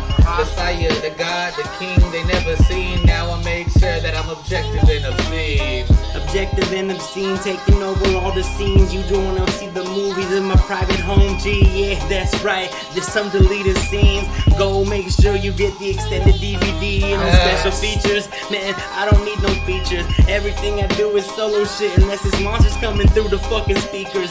Oh no, sorry Barlos, I went overload and passed it to you though. Oh, so fresh, so clean, but she smell like roses. It means I shit it on the chest, now I need to impose it. Superstar mode, it's superstardom, here we go. Let me just take it away, let me just flow with the best that I can flow. Whoa. I pause it, I take it all. Don't care what they say, I'm breaking guards. American history X's, I curve you. Wanna talk that shit, I got that curve you. Doesn't matter, my money stacking right. Like I'm hitting every girl that she's doing on my line. Repeating every rhyme like, hey, that's the scheme. Yeah, boy, I just voted just for you and for me. I was wondering why she was acting like that. All she was a snow, this a POTUS act. She didn't really hit what I wanted. about to get it on lock. Superstars. What am I thinking about with bars like me? Astral projected coming off from Mars, but it's time for Shneaky to rap officially, politically. Now we just kill you all ciphered out individually. Yeah, we murdering assassins, we just coming through blasting. You don't wanna be the one that we be kicking ass. And yeah, man, I got a fucking hella Pokemon throwing Pokeballs, and we about to go to war. Me and the mob, we coming through. We ain't snobs, we just a little bougie in the way we dress and the way we mob. We be going through the clubs, never waiting in line, trying to get free beers, but because they passing this to us, yeah, we faded now. We chillin', kicking back in the bus, man. I don't even wanna be driving tonight. I need a fucking driver, a fucking chauffeur. That's where I go for. I got a driver like my name was the guy who made the Arnold Palmer buzz. Arnold Palmer was shit. I mix it all up. Don't care what they say, 'cause I don't give one or two fucks. 2 cups like a girl shitting in it. Fucking make sure that my flow ain't diminished. Listen, I'm glistening like the stars up in the sky. There's a reason that I'm sly. I'm in disguise. I'm not showing you the monster, the mobster, the one that's cooking the game like a chef with the lobsters. Still I make sure that I pass the ball a lobster. And fuck everybody, especially them coppers. Pass me the rock though, and let me tell you, live many lives, ho. To realize that just because I'm in disguise, ho, that don't mean I live alive though. I got many fucking faces, where to my homie face it. You already fucking know, Barlos in the fucking vehicle. We about to hit the transit as we transition to the next plane of this next level existence. Sitting on my face so she can taste it. But she walked the right entire situation. Banana split with the cherry on top, the whipped cream. You know I had to get it off, I called it self-esteem. Like when I came out the shower, so fresh, so clean. Oh, what you talking about, what you mean? Got what I mean, what you flipping out was just expertise. Now we push it to an all-time high, like the breeze. Like the breeze, Febreze, you see these. I make sure that I seize the game in. I sell these nuts in their mouth as I tell them go south central. Little bit south to Ecuador though. Fuck it, don't care. I'm feeling like I control a porno. They like how we do it. Fuck it, I serve it like this Horno. And I make sure that I'm serving you soon. I mean, I put them all together and they like, oh my god, how do you do them? It wasn't delivery, so inquisitively, the way that we can speak it over instrumentalities. It's a fatality, Marvel versus Capcom. Y'all couldn't see, y'all couldn't do it. You caught that off, fall off like the dick you didn't tell. The way I hit it, now I'll make the pushes bounce the wings I felt. No, with flying colors, now I did the E for F, and now I'm passing with this lazy niggas couldn't see what I This is a fresh delivery of these fresh ingredients. I got the fucking groceries, and now let me chopping up and rocking up, and let me throw them up in the pot, and so we boil them, and that's how I get fed. Make the food though. This ain't the soup though. This is some high level boiling pot shit, like my homie Face said. Boop a doop a doop. Another one. Fuck it. This is fun. Are y'all having fun? If y'all are having fun, type something in the chat. Send us some words. Let us know if we're doing our fucking job here. Play some of that funky shit. Play some of that shit that I was like, ooh, Face would love that shit. Play some of that shit. Play some of that shit. We were thinking about you, Papa, so you're on your way over here. It's fun. Let's see if this is the right one. Play it. That boy is our last hope. Yeah. Horror Poppy in the chat. He said I came into the freestyle there. Nice. Welcome. Tell your friends. So I found these ones that have these type of beginnings like this face. I'm his last hope like a Kryptonian. How am I phoning in? They just talking all that shit. I never show them rolling lonely then. But let me skip it, flip it, understand. I talking, I walking. They mad at me, I'm out here mobbing and they stalking. Watch him, everything he do, you wanna move. Every way he does it, you wanna go ahead and just go and groove. I mean, imitation is flattery, but me, I'm losing. I'm kicking the mic over this shit. Imitation is flattery, but me, that shit don't matter to me. I'm just trying to do what I gotta do, and that's spread my positive energy. And when I come through, man, it's like going to a cemetery. Everybody dead to me, man. There's no life in this place. That's why I bring the life with my smile and shit. That's why I do this shit. That's why I make sure everybody know the shit. That's why me and my crew gonna run the shit. You don't even wanna know when we come to shit. Woo! That's right, we there in the spot. That's right, we making it hot. That's why I'm passing the rock. Oh. Niggas is right, we came alive. We do, we just have arrived. Now niggas is right, we have alive.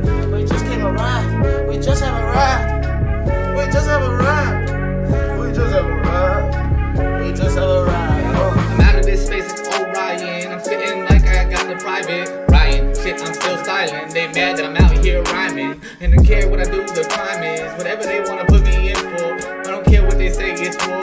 I don't care about break down the doors so my people could walk and talk and flip it. Oh shit, I said that simply. I got a bad girl, guess I gotta go and live it. Live with every mistake I made. The way I buried my grave, digging myself like Doug. Now I'm living just out of love.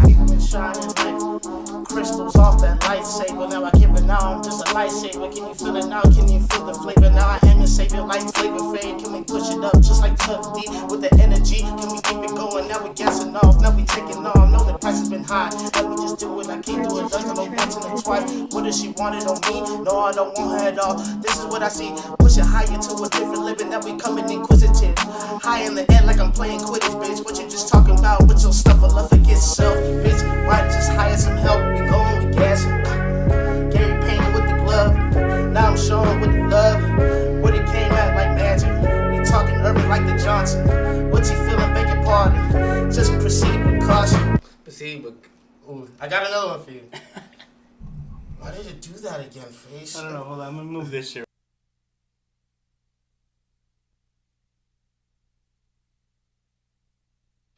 All right. Yeah. I think that's gonna be better. Let's see what's popping. We'll see if it's better. Maybe we should come back after another one segment or.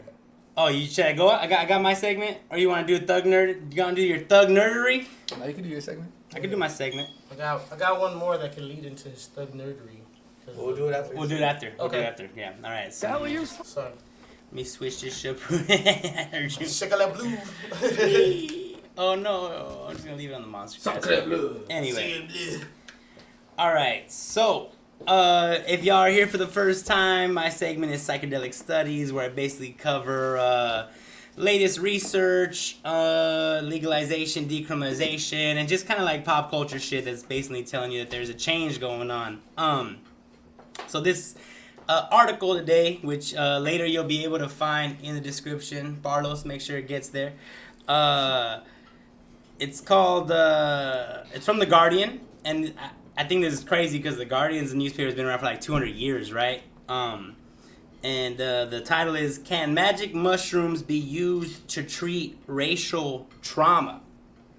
And it opens up with some anecdotal evidence from this person named Evan, who was like, during their trip, they relived memories, how they were taunted by like a white classmate. And at the actual time in real life when it happened, they didn't say anything and they kind of just like went along with it. I think the article said like the student was like, "Oh, is your family reunion gonna be in prison?" And he just kind of like was quiet about it, and which shit's fucked up, and that shit will fuck a young person up. But in his trip, he actually envisioned himself like calling the dude out and was like, you know, there was some kind of like reclaiming of power in that. And so the article goes on to talk about how like different things that are happening right now, right? They got the ketamine nasal sprays they use for depression. They use psilocybin, magic mushrooms for like anxiety and terminal cancer.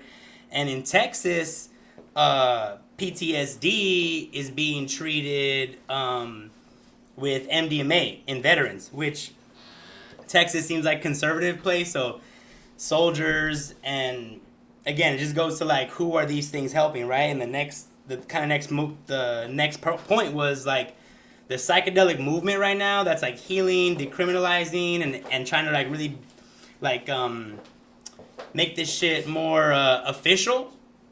It's really like white and wealthy, and white Americans make up like 76% of psychedelic users, and for people of color, there's still like this stigma and arrest and these unfair fucking racial drug policies. And even though there's all these decriminalization efforts going on and like people are being pardoned and things are being legalized, like there's still like a higher arrest rate, and people of color still feel like sketchy about it. Like it's sketchy to go out and buy drugs. It's sketchy to be high out in places. Like that's not something you do if you're a minority in this country, like you try to keep that shit on the DL, and like you try to stay clean and narrow, on the squeaky clean, so that there's no reason for people to fuck with you, But I feel that. There's You know what's funny about that? Not to interrupt. No, go for it. saying Yeah, that. go for it. What's I'm funny glad you about came that? back. Yeah. Well, I was listening to. No, it no, the but I whole just time. felt lonely right here. No, not that. But don't feel lonely. I was right here. My brother. the bathroom. What's funny about that is it's almost like in white heterosexual males or white people in general, not being negative towards them, but it's almost like they brag about doing drugs, and like we're black and brown people, we have to be like careful not to talk about it. Or if we do, it's a bad thing, yeah, a stigma. it's just like, You guys are drug addicts. I mean, It's a yeah, mad I mean, it's stigma. always a stigma. Mad And stigma. It's a stigma, and like to me, it's interesting that like Elon Musk, when he had that joint, it cost him like stupid money because his Tesla dropped. Right. And to me, it's like it sucks that we have to hide who we really are because of rules that other people put in place. Like, why is it okay to go out and buy Adderall when you have ADD or whatever, but it's not okay for you to go out and smoke weed?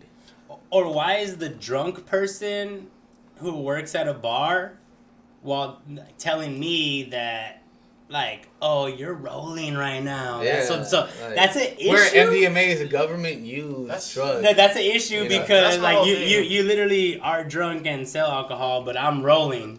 Yeah. So like, what is the And all my drug does is make me feel love and openness. And all your drug does is cause depression, anxiety, brain damage. It's literally a neurotoxin. So why, like... Why is there a stigma? Right? The stigma really should be against... There really shouldn't be any stigma, one. Yeah. Like, as long as you're not fucking killing people or, like, causing some kind of mass harm or some... as long as, like, everybody is living in...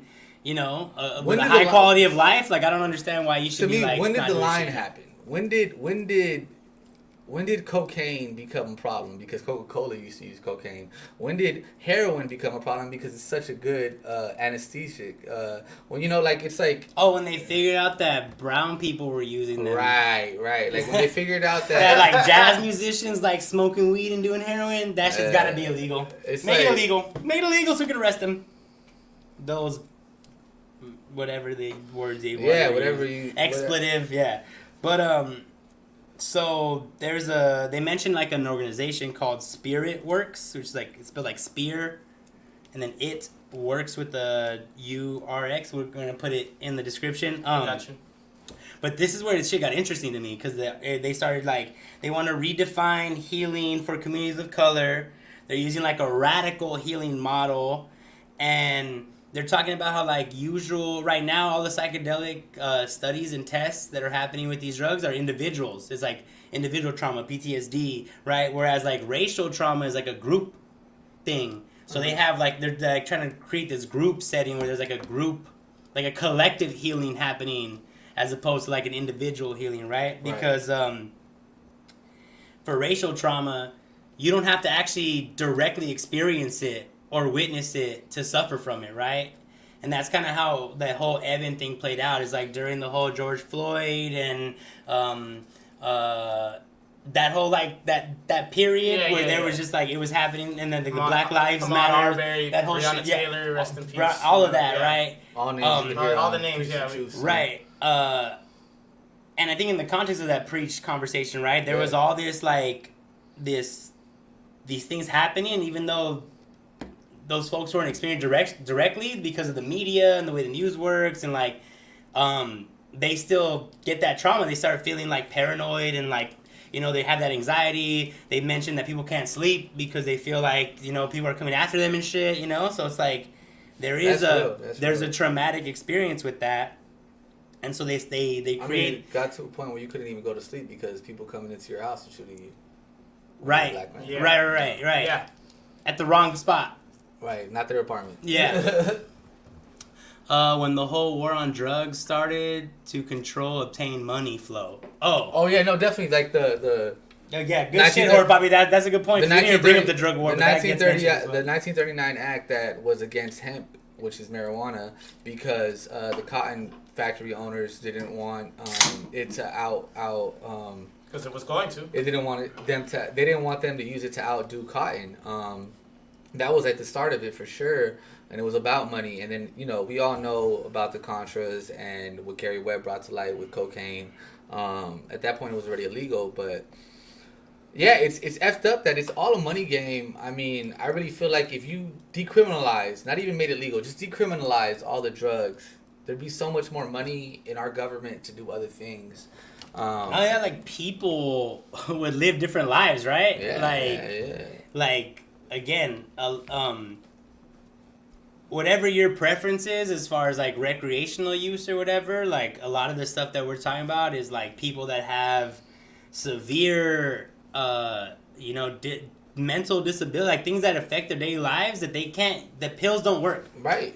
Like they can't pop Xanax, they can't pop they can't, Zoloft. This shit doesn't work for them. Just makes you addicted. Yeah, they can't function off that shit. But like there's an alternative that's not being explored. So I think that's like, I try to always keep that focus, right? Is that like, yeah, if all these drugs were legalized, it's not about we could party more and but it's like, but even if it was, even if it was, right? Yeah. And that's what I said is even if it was, but let's remember that people would want to party more because they'd be living better lives, healthier lives, like more complete lives, And I think that's the thing about these, rehabilitate, like these mental things that like people, you from the outside you look fine, but your whole inner life is like riddled with like this horrible experience where like you don't live in enjoyment, like walking through your daily life. It's like we could free people of that, it's all because of this drug war. I want to be really open right ravishing, now and just say like, I'm in therapy.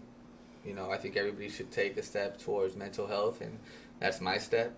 And I had my therapy today, and I will say that like I'm a very physical person, and I didn't understand why until, I started really breaking it down. And it's just like, to me,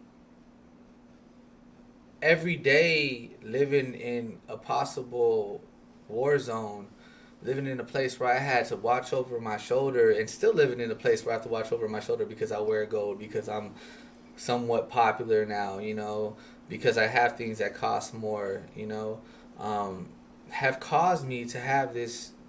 I mean, you guys see me when we're out in public, the way I look around, no matter how faded I am or whatever, I'm aware of everything, and yeah, you're like Jason Bourne style shit. Like, I know where the exit's at. I know where the guns are at. I know how many people in here that are a threat, like, or could be a threat. Like that fool's a southpaw, Yeah, and like this, and Shneaky, I feel like you kind of like didn't understand it until you seen it happen. Where people. How do you understand? Where you see for no reason somebody mad dogs me for no reason, like, and I'm just sitting there. I'm not doing anything negative or against them, but and I needed to understand, like, why am I always so uneasy? Why am I always so anxious? Why does it make me want to leave somewhere all the time when I'm not all the way there? And it's because, dog, like, any moment where there's that lack of attention, where you are faded to the point where you can't be aware, and everybody makes fun of this fact about me, is when I get to a certain point, I want to leave. It's time for you to go. It's time for me to go. It's time for me to go. No, we've had conversations, like, I feel like that's the issue, but, like, I also understand, but it's like, yeah. And I, asked my therapist, like, yo, I don't know what to do about this situation. Like, I hate it, and I love it at the same time. And I was like, am I paranoid or am I prepared? And, she even told me, it sounds like you're just being cautious because that's the way you've survived, and the people that you've seen lose their life in your scene, in your area, or whatever, is because this day that they weren't cautious. And I was like telling her, like, it's crazy to me because every time I've let my guard down, I've been reminded of why. Every time I try to enjoy myself and be present, something drastic happens or something happens that reminds me of why I'm always so careful.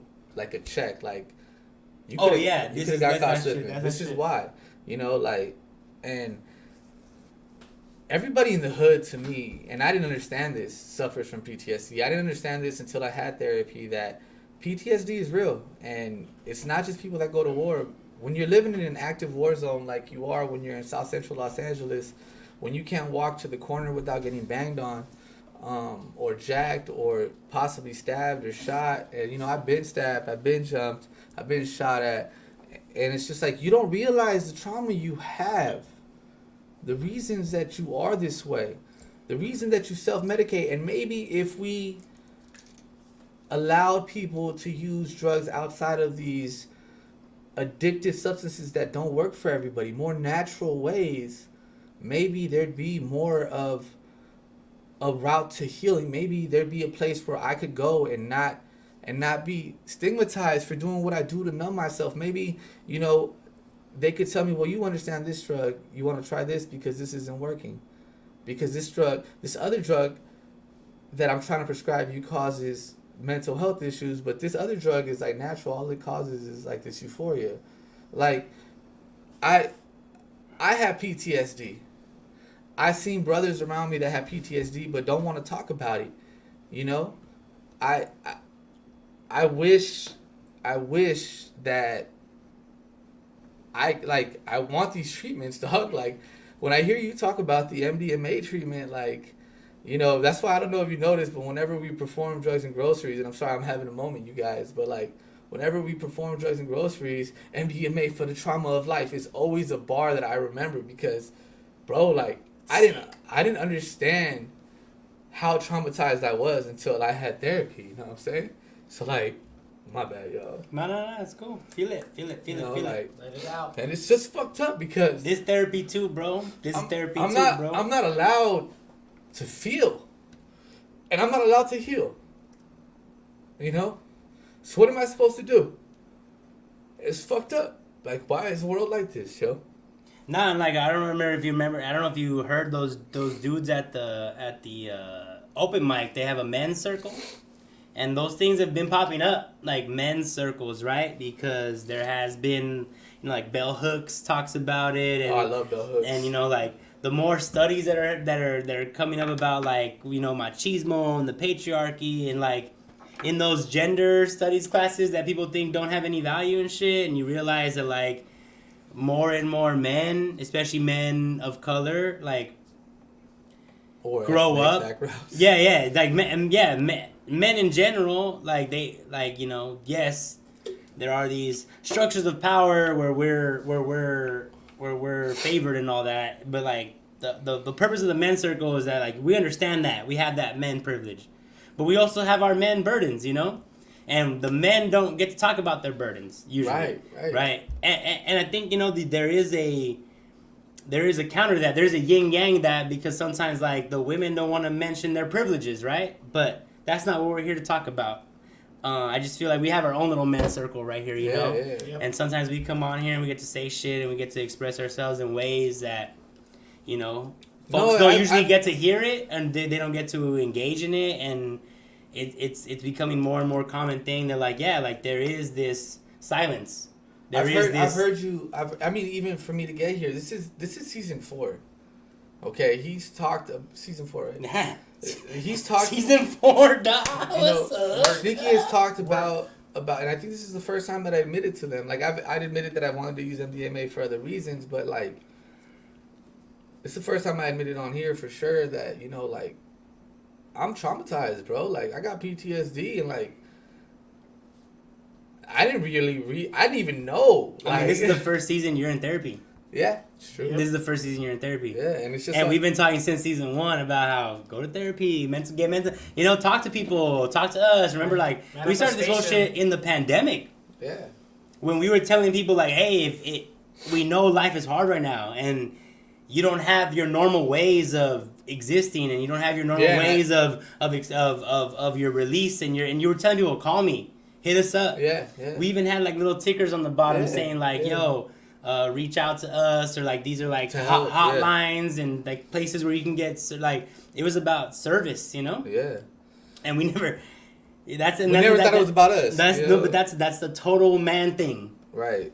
Always doing the work for others and expected to do the work for others, and never actually doing the work on yourself. You know? I didn't even realize that it wasn't normal. Like, I remember, I think one time I told you we were out, and I was like, man, I just want to punch that person in the face. And you were like, why? Dude, that's not a normal response, bro. And I was just like, what do you mean why, bro? You never want to just punch somebody in the face? You're like, I've never thought about that as my first reaction. And I'm just like, oh, because I do a lot. No, my first reaction is like, oh, I'm gonna avoid that person because I don't want them to punch me in the face. See, my reaction is like, let me go confront that. You know, Horror Papi says helps you to be real with yourself and let you go through whatever emotions you're dealing with for sure. Heal up. Yeah. Hey man, like 214 is not here. 214 Freeway. Hey homie, I hope you're good if you hear this in the future or whatever. For real. You're a real one. During the preach interview, he came out in the chat that like, you know, he's going through recovery. We didn't even know. Yeah, and he's been so supportive. Yeah, so it's like there's so many options out there and resources, but if people don't even want to admit they need help, then it doesn't matter how much shit is out there, right? Like if they're not gonna go and get it, or they're not gonna be open to it, and a lot of that is the stigma. And that's why my bio says, you know, ending stigmas, you know, like, let's fucking be real, like, yes, yeah, like, that's men part and women, of what Thugnerd is. You know, that's men part and of what women Thugnerd and is. white and black, and there's tension, racial tension, there's gender tension, there's all these tensions.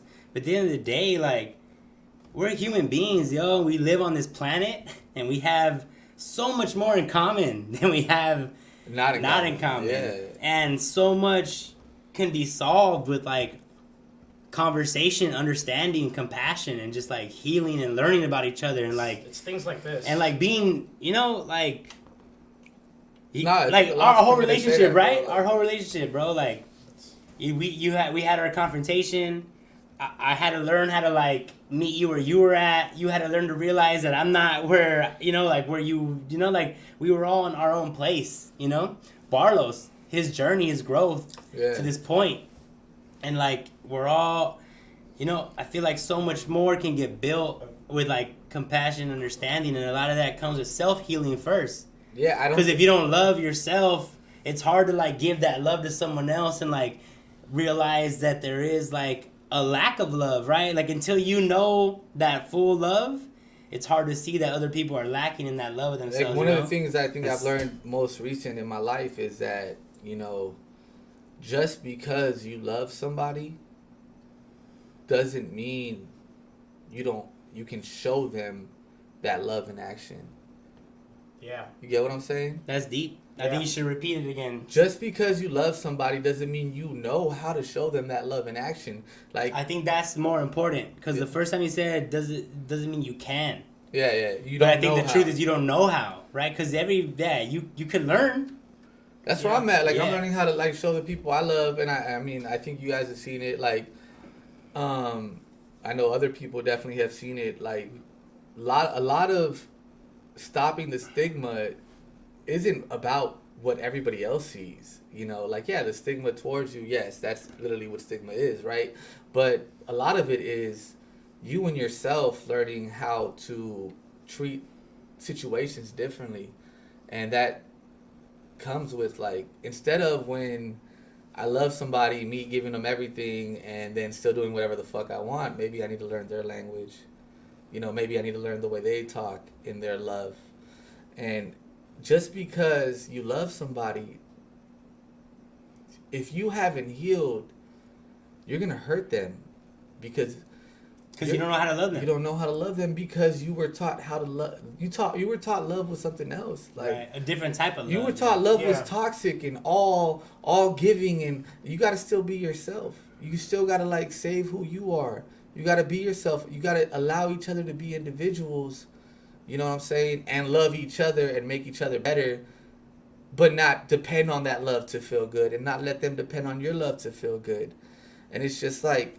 And I like how everything you said right now can apply to intimate and familial, like different types of relations, right? Like friendship. That's why I loved your verse on that song we haven't dropped yet. You know, because you talk about homie love, and I was just like, that was dope because amor no se entiende. You know what I'm saying? Yeah. Because like, and that honestly, like, I'm getting a little choked up right now, but like, you know, when you were saying that shit, like, I was thinking about my mom and how, like, a lot of people that I grew up with, like, their whole thing was like, my mom needs things. I want to pay her rent. I want to get her a house. She needs a car.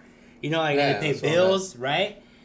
But to me, it's like, my mom doesn't need that shit, and she doesn't like that. Doesn't that's not That like doesn't suffice. she wants you to show up and do shit. Right. She needs you to be there.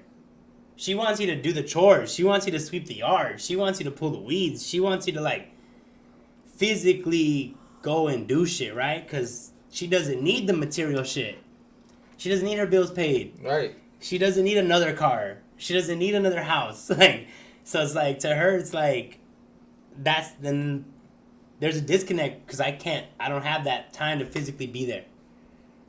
I'm trying to get to the point where it's not gonna matter because all the shit she needs done, I can pay someone to do, but I don't even think that's gonna suffice for that. She'd rather me do it, right? Yeah, it's different. It's different. She'd rather It's like different. I fucking invested the time to do the shit that she wants me to do, and like there's like a clash there.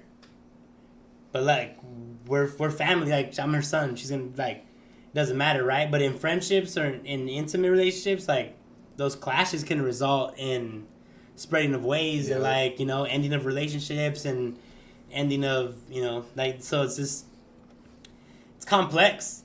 But like men are not allowed to be complex. No, we're supposed to be. And even more like minority folks are not allowed to be complex. Everything gets flattened, right? In white America, everything's flat. Like it's like there's Sorry, I thought of a joke. I thought of it too. As soon as you chuckled, I was like, wow. White girls ass. Or like the seasoning on their chicken. Yeah. So it's like there's no dimensions. You're not allowed to Raisins and potato salad. like if you indulge in these activities, then you're this. You're a drug addict. You're a criminal. If you do this, then you're a bad person, a husband, you're a degenerate. Whatever, right? So that's why I like this organization because and I think it like to bring it back to us, right, and what we do and how we're trying to change the world. Like they create this whole immersive experience where it's like rituals. They have tapestries from different periods that are like culturally significant. They have like these sound immersive things where you're listening to music and jazz and shit. And they don't actually give you psychedelics, but they tell you it's a safe space where if you want to get them on your own and come trip here, you can go through that experience. And then after there's like group discussions, there's performances, and there's this whole like collective group interactive healing shit that's like it basically sounds like a festival or like the way we have to use raves and festivals and music events to find a safe space to like do whatever we like our own version of healing and know that like we're not gonna be judged and we can get the like kind of what I did on Saturday, right? Like this visual, audio, fucking full immersive experience with your people and this collective shit, And the article expands on it way more. I'll put the link in the description. But because of like the preach combos we had, when this came across my timeline, I was like, this is what I want to talk about. And I sent this shit to people. I was like, I was researching this shit for the pod. I thought you might find this interesting because it's like I never heard of like racial trauma, PTSD type shit, or like, and then this is the first time I've heard of like psychedelics trying to do something like specifically social justice, racial, other than like the way they combated like crypto environmental issues. This is like race based, and that was interesting. So if y'all are interested, when it comes out on YouTube, description will be there. That's it for me though. Yay. I just gonna say one thing. Actually, I gotta use the restroom, so if y'all wanna beat it up and fucking. It's definitely just acceptance of oneself and having the ability to look yourself in the mirror and grow. It's super important, bro. And if you don't take that one, you're not gonna get to the rest of them. It's the first one. Dun dun dun. All right, well, go ahead, drop a beat, I guess. All right, this is the one. Let's see. ¿Cuál que pegaré para ti? The hell are you supposed to be? I'm vengeance.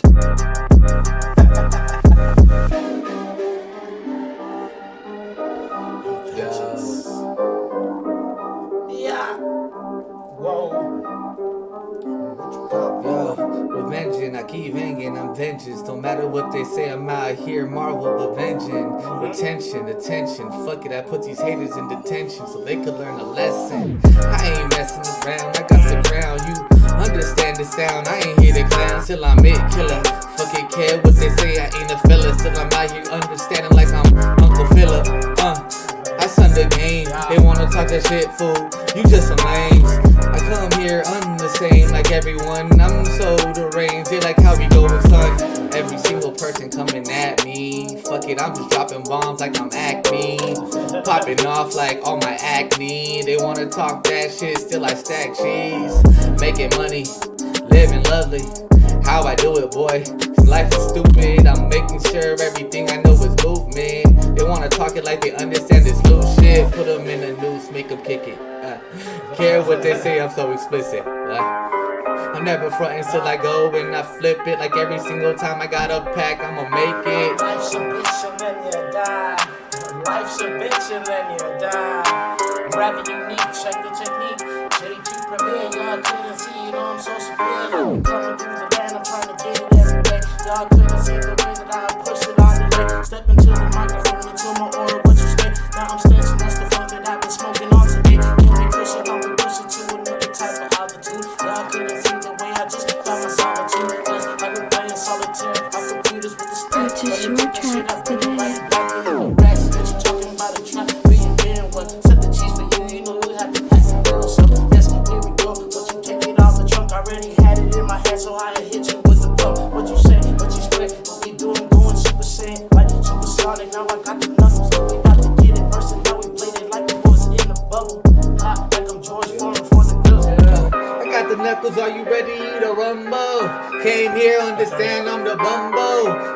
They wanna stumble against me. I'm the guy who made it sure I am the king. No mercy for your losers like it's WWE. Vince McMahon with this shit, understand I'm making cheese. Making green like a lean money machine. They wanna touch that shit, still they stuck up off that lean. Why your throat swollen? Why you don't know it? Why I make sure that I'm out here and I'm rolling? And I know I'm cold with fucking stove cold, and I make sure that I got the shit scolding. Scolding. Alright, I got another. You know that scolding shirt at the open mic though. When I saw that shit, she was tight. Scolding. Yeah. Alright. Hey. Oh.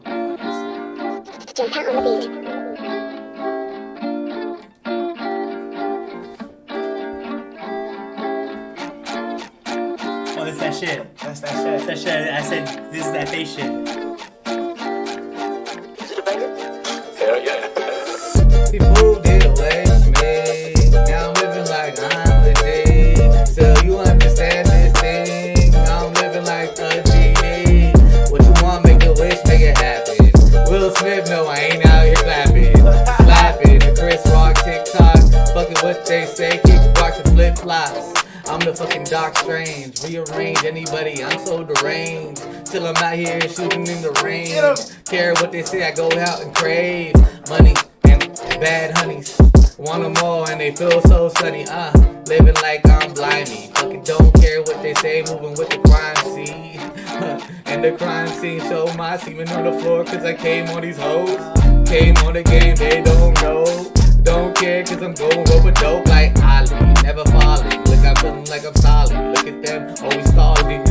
I'm just calling back to anybody wanna hate on me on your back.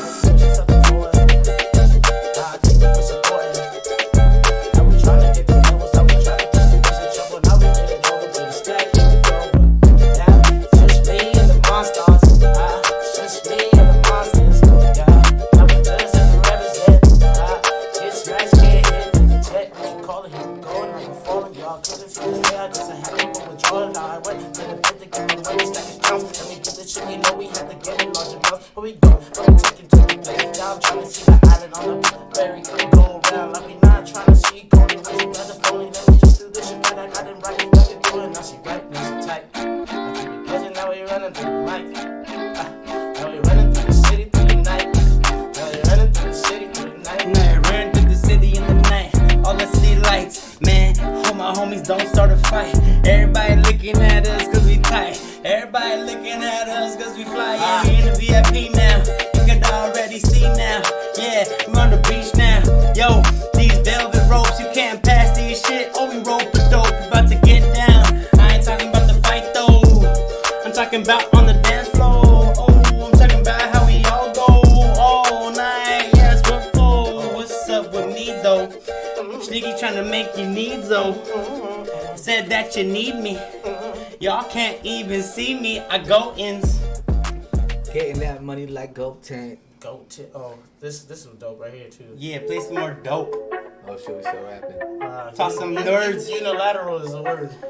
Nah, that was like for the other conversation. Yeah. Oh, Well, that's use cool. it. Fuck it. Use it. Barlow started with that unilateral flow. Fuck it. I hear that. I was supposed to be a backhanded pass like a lateral, but it's unilateral. Stepping forward, sorry. Talking, getting to the microphone, we trying to get these chips. I went back to Vegas, put it all on the table. Shit roulette, what you talking? 33 black, baby red. What you feeling now is less to the head, but I've been lazy beam. We trying to do the thing. We about to make sure that we brainstorming and cause a scheme. You know the way the streams are pushing, trying to get our numbers up. Can you follow us on Twitter so we can really pump it up like Joe Budden? Only one song you nigga ever did. Even time, let me get it off the top and tempo kick. Let me show the way I'm lit. What you talking, Travis Scott? But people ain't getting walked over. Let me show you where I'm at for sure. I'm brainstorming, my thoughts forming. Me and my homies, we power ranging, we transforming. You won't even know when we going. You don't wanna come up. We got the defense, hella offense when we mind. We ain't mean to be offending y'all. We just trying to let you know. Go to clinic school to dog. Yeah, man, we gonna take it to the school and all. Do some homework. What you know about this research? What you know about history? We done work. We've been coming up in the scene since day one. We already won, homie. We just trying to see the sun daily. Chasing all the summers, yo. We in LA though, man, it's fucking spring, but it's summer though. Woo! And all these fucking summer hoes, they be coming out. Flexing on the summer hoes, care what they don't know. I don't care, I make sure I fuck them like a donut hole. Eating it like pigs, sitting up on fish. Making all the sex workers, getting all they shit. Making money, make it life. Don't care, it's right. Understand I'm gonna pick that cherry when it's ripe. They got a problem, I go and say psych. I'ma live my life like I do it like Nike. I just do it. Every day is a movement. I just do it. I just do it. I just do it. Every day is a movement. I just do it. I just do it like I do it. Everybody looking at Sneaky, man, screw it. Give him fucking money, give him fucking budget. Everybody know, man, the people going low. When I come to your city, man, I be cupping gold, man. I don't know, man, I'm cupping gold, man. I could change your whole fucking economy if you just fucking invest in me and the Mup Clan into me. Ooh. Entity, making sure that they say a G. Just came and made it all and rearranged the cheese. Fucking make sure that when they see they scream like I'm killing them on MTV. It's my thing. Shout out 810, Horror Poppy, it's the Fritz, it's a mod, Caxpis 06, Lurks, Maddie Sum, Midsoon, Six Flags, Magic Mountain, and we love marbles. Thank you for rocking with us. Magic Mountain. That's fire. Props to you, brother. I see you. Who? Horror Poppy. He said props to y'all. I say thank props you. to you, brother. Thank you. We're just rehearsing. We building out here. We're just rehearsing. So I keep telling Barlos, bring the energy. Homie, hit him. Every day my life seems like a challenge. They wanna talk that shit, it's just malice. They don't understand Wonderland's Alice. Till I understand, I carry it like Atlas. Shoulder on my world, I don't curl. They wanna talk that shit, they acting like a girl. No offense to them, I rule my world. Still I make sure that I show them cinnamon swirls. They toast, they funky. Me, I'm a junkie. Simply cause I'm living my life like I want you. I'm doing everything, taking bumpings. They just like, oh my god, why he humping? Cause I'm fucking up the game. I go rearrange. They saying how he's strange, cause I'm so deranged. My brain's insane in the membrane. Understand understand I'm just not the same. I'm not ashamed of who I am, how my ciphers kill. Still Barlow slice it like he's Cypress Hill. Still I'm over here going to instill any type of change. I put it all in my will. Are you ready to take this trip with me? Down the rabbit hole. Down the rabbit hole. Give me more. Won't you take me down the rabbit hole for sure? Watch some magical shrooms hit you, now we so in Give me tune, more. doom, so we taking, that's the monsters, that's the clip. Y'all couldn't handle this, we running like 64 blitz. Y'all couldn't see the way you handled this. Evangelist, the way I just intangibles, the way I just entangled them, the way that I can come in, this is what I call brainasium, the way my brain been flowing. Y'all couldn't catch it up, we went from coast to first class, now we came to whip that ass, the way the boat has just been moving, now we call that shit with blast. Woo! Hit it front and back, she like it when she got her hair pulled. Can you follow me down the rabbit hole for sure? I've been talking about the shrooms for way too long. Maybe it's time to get to a trip like an acid time from gone. Yeah, we do it now, we off a bone. Pass it over, take a puff. Let me get this shit, you know she like to walk around and stuff. Naked, now she took it, now she cooking all the eggs with the cheese grits. Let me show you the way I had to handle Let this. me take a break. That flow just gave me whiplash. Like we playing jazz. If you don't catch that reference, then your movie tastes ass. And Shneaky coming through. Me and the crew. MMUp clan, that's what we do. MMUp clan, that's what we do. We always come through. And if you knew, you a fool. If you didn't, bet on me. Change is golden, still I incorporate, infiltrate like Snowden. They wanna talk that shit, I let them all know this. We make sure that the globe is taking notice. Or Papi, appreciate you. Poor puppy. Should we go? Subscribe. Should we go to? That's why he got the emote. Emote! Use that shit. Subscribe. Want one more beat? I got like a couple more after. You want We to should probably do Thugnerd that. it, and then we'll come back to It'll be it. quick. It'll be quick. It'll That's be fine. quick. Like my. I'm ill-equipped. It'll be quick. I'll have it ready for you guys. Thank you guys once again for being in the chat with us. Oh. that was Hey, interesting. now you guys are on the same level of lightness. It's just Fuck a it. Do you see my likeness? Whoa. You might want to fight this. Oh, it came unplugged. How did that It's happen? okay. Let's just move I forward. bumped the table a couple times. Let's just move forward. All right, let me just see if I haven't completely ruined this shit. Oh, there you go. But there's no assets. Yeah, there's no assets because I didn't want to do that. No, it's fine. I like her ass I'm ats. gonna do something here. Just you know. Once again, ladies and gentlemen, this is brought to you by Merchan Media Productions. This would not happen without Bam, son. Squad. Here we are. All right, so this is Thugnerd. Spoiler alert. Spoiler alert. Spoiler. Spoiler Just so you alert. know, I Spoiler. did take the opportunity to watch Sonic the Hedgehog #2. Yeah. This past weekend. It was incredible. So let's talk about that first. Anybody here seen it? No. No. All right, well, let's just say this. It was incredible. It was awesome. It was everything I needed it to be. I honestly, actually, I'm going to be honest with you guys. I only got to play Sonic in, like intervals whenever I went to visit family members who had the Sega.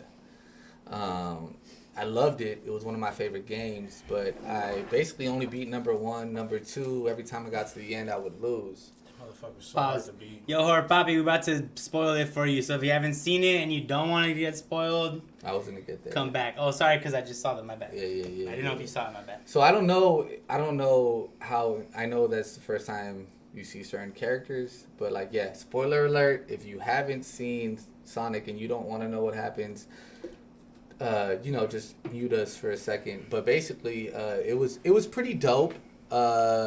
They did a lot of references to the video game, which I thought was dope, even the way that they shot certain scenes. And then at the end, when again, spoiler alert, Sonic went supersonic, which is very much like Super Saiyan. He turned golden, and he beat the villain, and Knuckles ended up being on the team like in the video game. But the post-credit scenes was Shadow, and like they revealed Oh, that's Shadow. what you were watching, right? Okay. And to me that was so dope because that was when like Dreamcast got introduced and I didn't play that. So like he was my favorite looking character, but I didn't understand his story. So now I know his story because I did some research. But I'm interested to see what they're gonna do. And again, like outside of like the video game references, there's not much you can really talk about when it comes to Sonic outside of that because there's not a whole universe, you know. Dr. Eggman, played by Jim Carrey, or Dr. Robotnik, whatever, was amazing. He said he's gonna retire. Does it feel like he's done after this movie or what? I mean, there's gonna be a part 3. So then he's not. And Dr. done, Robotnik's grandfather or father was the one who made Shadow. So did Jim Carrey just spoiler? Did he survive? The Jim Carrey Carrey character? We don't know. Okay, so he could have died. Like, it's a cliffhanger. Died, Off scene death. No, he could have died. No, the way that Sonic lit him up at the end, he could have died. Okay, yeah, so I don't know, but I was just curious. I read like, that. That was a rumor, you know. He slammed the robot in a way that the robot could have landed on him and killed him. Okay. But maybe we see Dr. Robotnik's father or grandfather make an appearance or something. I don't know, but it was awesome, and I went in there as a total like fan, not as like somebody trying to like critique anything. Right. It's a kids movie. I took my kids. It's definitely a kids movie, so don't expect any deep.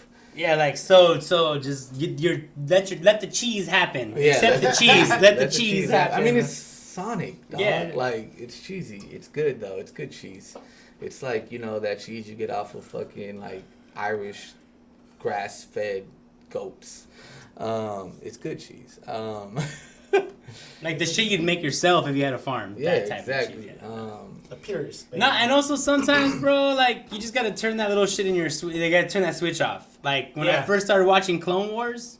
Oh, yeah, that was hard. I was an adult. I had to get through it. I was an adult, and someone told me, yo, they do some tight Star Wars world building, and I was like... They were like, yo, it's funny because I was trying to get into it, and you were like... You told me that, and I was like, all right. I'm gonna get through. Like, you have to like turn that little switch off, and then like it grows as their audience grows. I had always wanted to watch that, and like I couldn't get past it. I never wanted to watch it because I thought like, oh, it's little kid shit. But then like the homie who's like, Star Wars he's younger, so he's arguably like more of a nerd than I am, right? Because it's like just that whole like came up in the world, right? And he's like, they do a lot of tight shit, bro. And I was like, all right. He was probably watching it on Cartoon Network, though. Right, so, right. Like, I had to watch that. He was waiting. Yeah, he was waiting for it. Network. He was waiting for it every week, you know. And like, he's like, yeah. So. No, and like it's funny because I feel like the last season they went for the adults.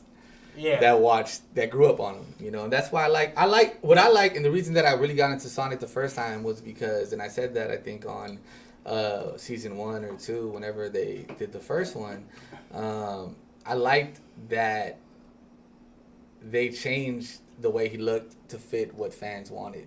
Yeah. And I think that's so dope when like that's why I kind of hate DC. Well, Jim Carrey was the Grinch, right? Yeah.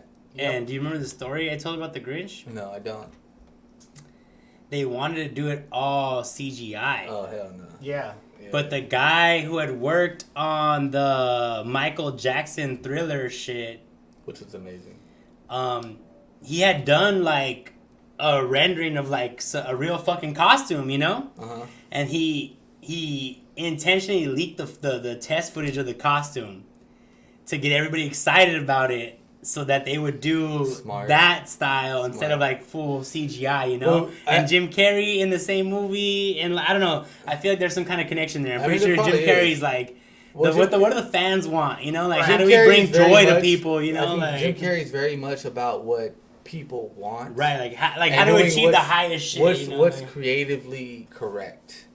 Which is hard to talk, but when like the fans want something, I feel like you should go with it, and that's why I think I've always had an issue with DC, because I feel like they don't care what the fans want. They just want to do what they want to do. Because like if they cared, like the Snyderverse would be something, you know. And supposedly like this whole Ezra Miller like issue is in like erase the Snyderverse. So like because he got caught doing some no.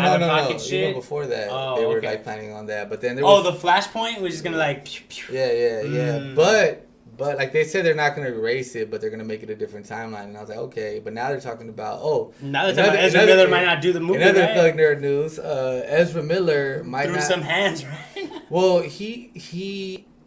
You know, he portrays himself as somebody who's non-binary. His pronouns are they, them. I didn't know that. Yeah, so he's had some recent runs in with the law, and I think They've been the internet's been talking about replacing him with the person who plays him on the CW, which I always said was the right move. I mean, you had mentioned that, like, you're like, why don't they do that guy? Yeah, why don't they do that guy? Like, yeah, that's the guy. That's the guy. To me, he is the Flash more than Ezra Miller, and like, you know, if anything, it was like that version of it that got people interested enough that they were able to pitch a fucking movie, right? Right. I mean, because honestly, the Flash he's kind of like a B. He's a B side. Yeah, he's not the most interesting Justice League member, but like because he does Flashpoint, like he's also a cop. Like you know what I mean? Like CSI. Like dude, he works for the police department. Yeah. I mean, but like. So like it's like he's not interesting. Like he's a hero even when he's not a hero. Yeah. He's working to solve crimes and shit. Also, he's not impervious. He's just fast. Right. He doesn't hit hard. He's not. And there's like some science shit to it. I don't know what you missed, man. I'm talking about some Thugnerd shit. I talked about Sonic, you know what I'm saying? Ezra Miller, like, he got arrested in Hawaii at a karaoke bar. Oh, and I think, like, not to say, like, Horror probably would know about that shit, because, like, he's in that world. Like, he would probably know what's going on with the actors and shit. Have you heard of is the Ezra Miller Flash shit gonna get canceled, or what? Well, that's what they're saying, but yeah. I'm curious.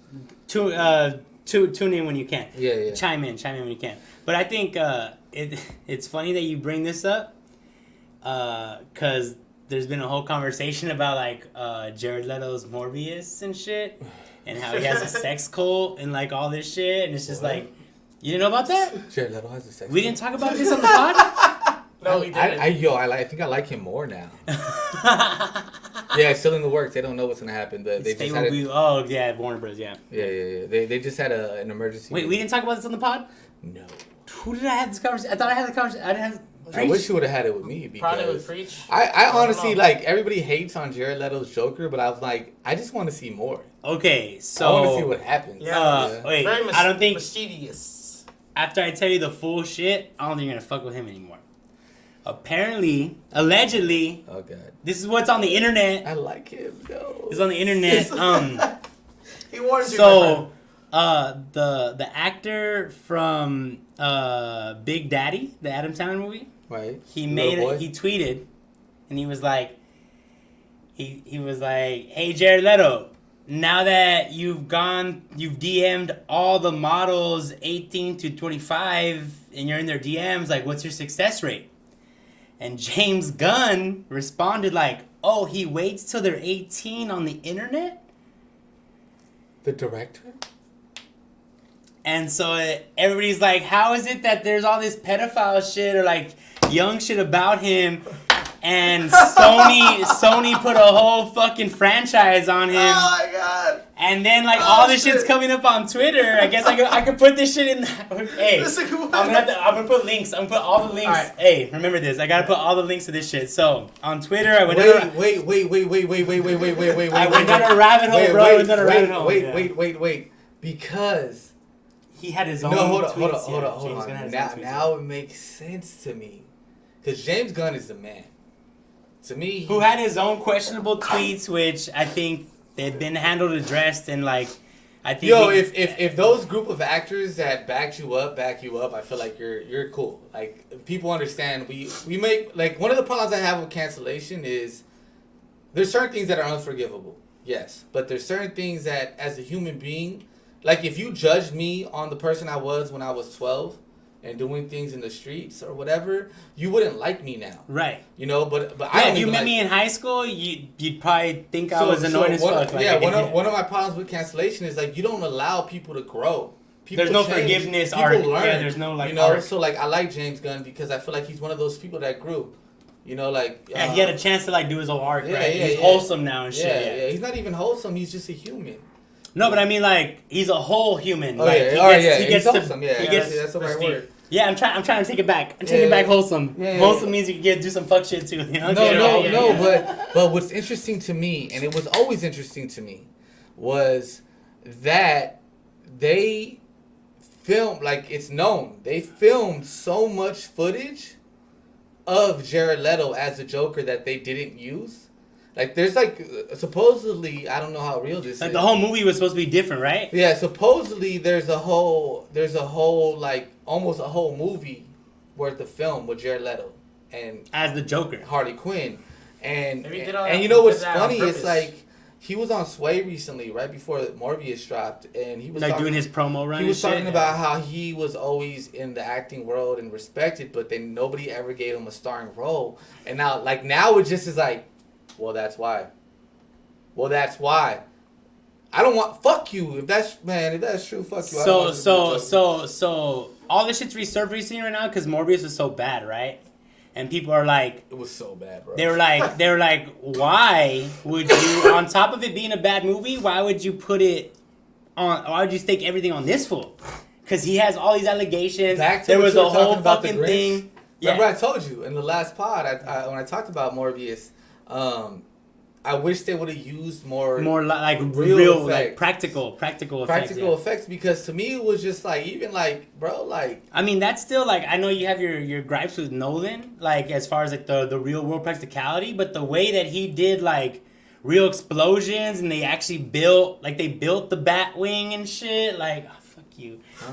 It looks great. You know, he made it No, look I good. don't know, but Cinematically, it I looks always say this about the Nolanverse, though. Yeah. I say that as movies, they're great, they're amazing, but they just but to me they're not bad. But a lot of that is like the reason why it looks so great is because it's practical. It's like real explosions. They build sets. They build Hey, things. you go know, on a tram ride, and I actually went on the tram ride recently at Universal Studios Hollywood.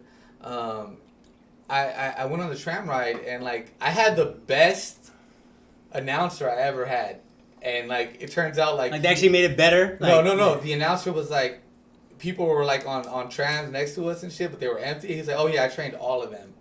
So he was like the guy. He was the He was guy. the guy. And he was the best the one. guy. Like, I swear to God, I wish I would have got his Instagram or something, because he was the best tram ride. By the way, engineering world, y'all stole my footage from that tram ride. Y'all need to give me that shit. Give me that fucking credit. Y'all got millions of followers. I Come took video on, on bro. that. How you gonna do You know that what- to my you know what guy? they- you know what That they was did the to- first time we didn't put our own music on that shit. You know what they did and to y'all make us- rob him?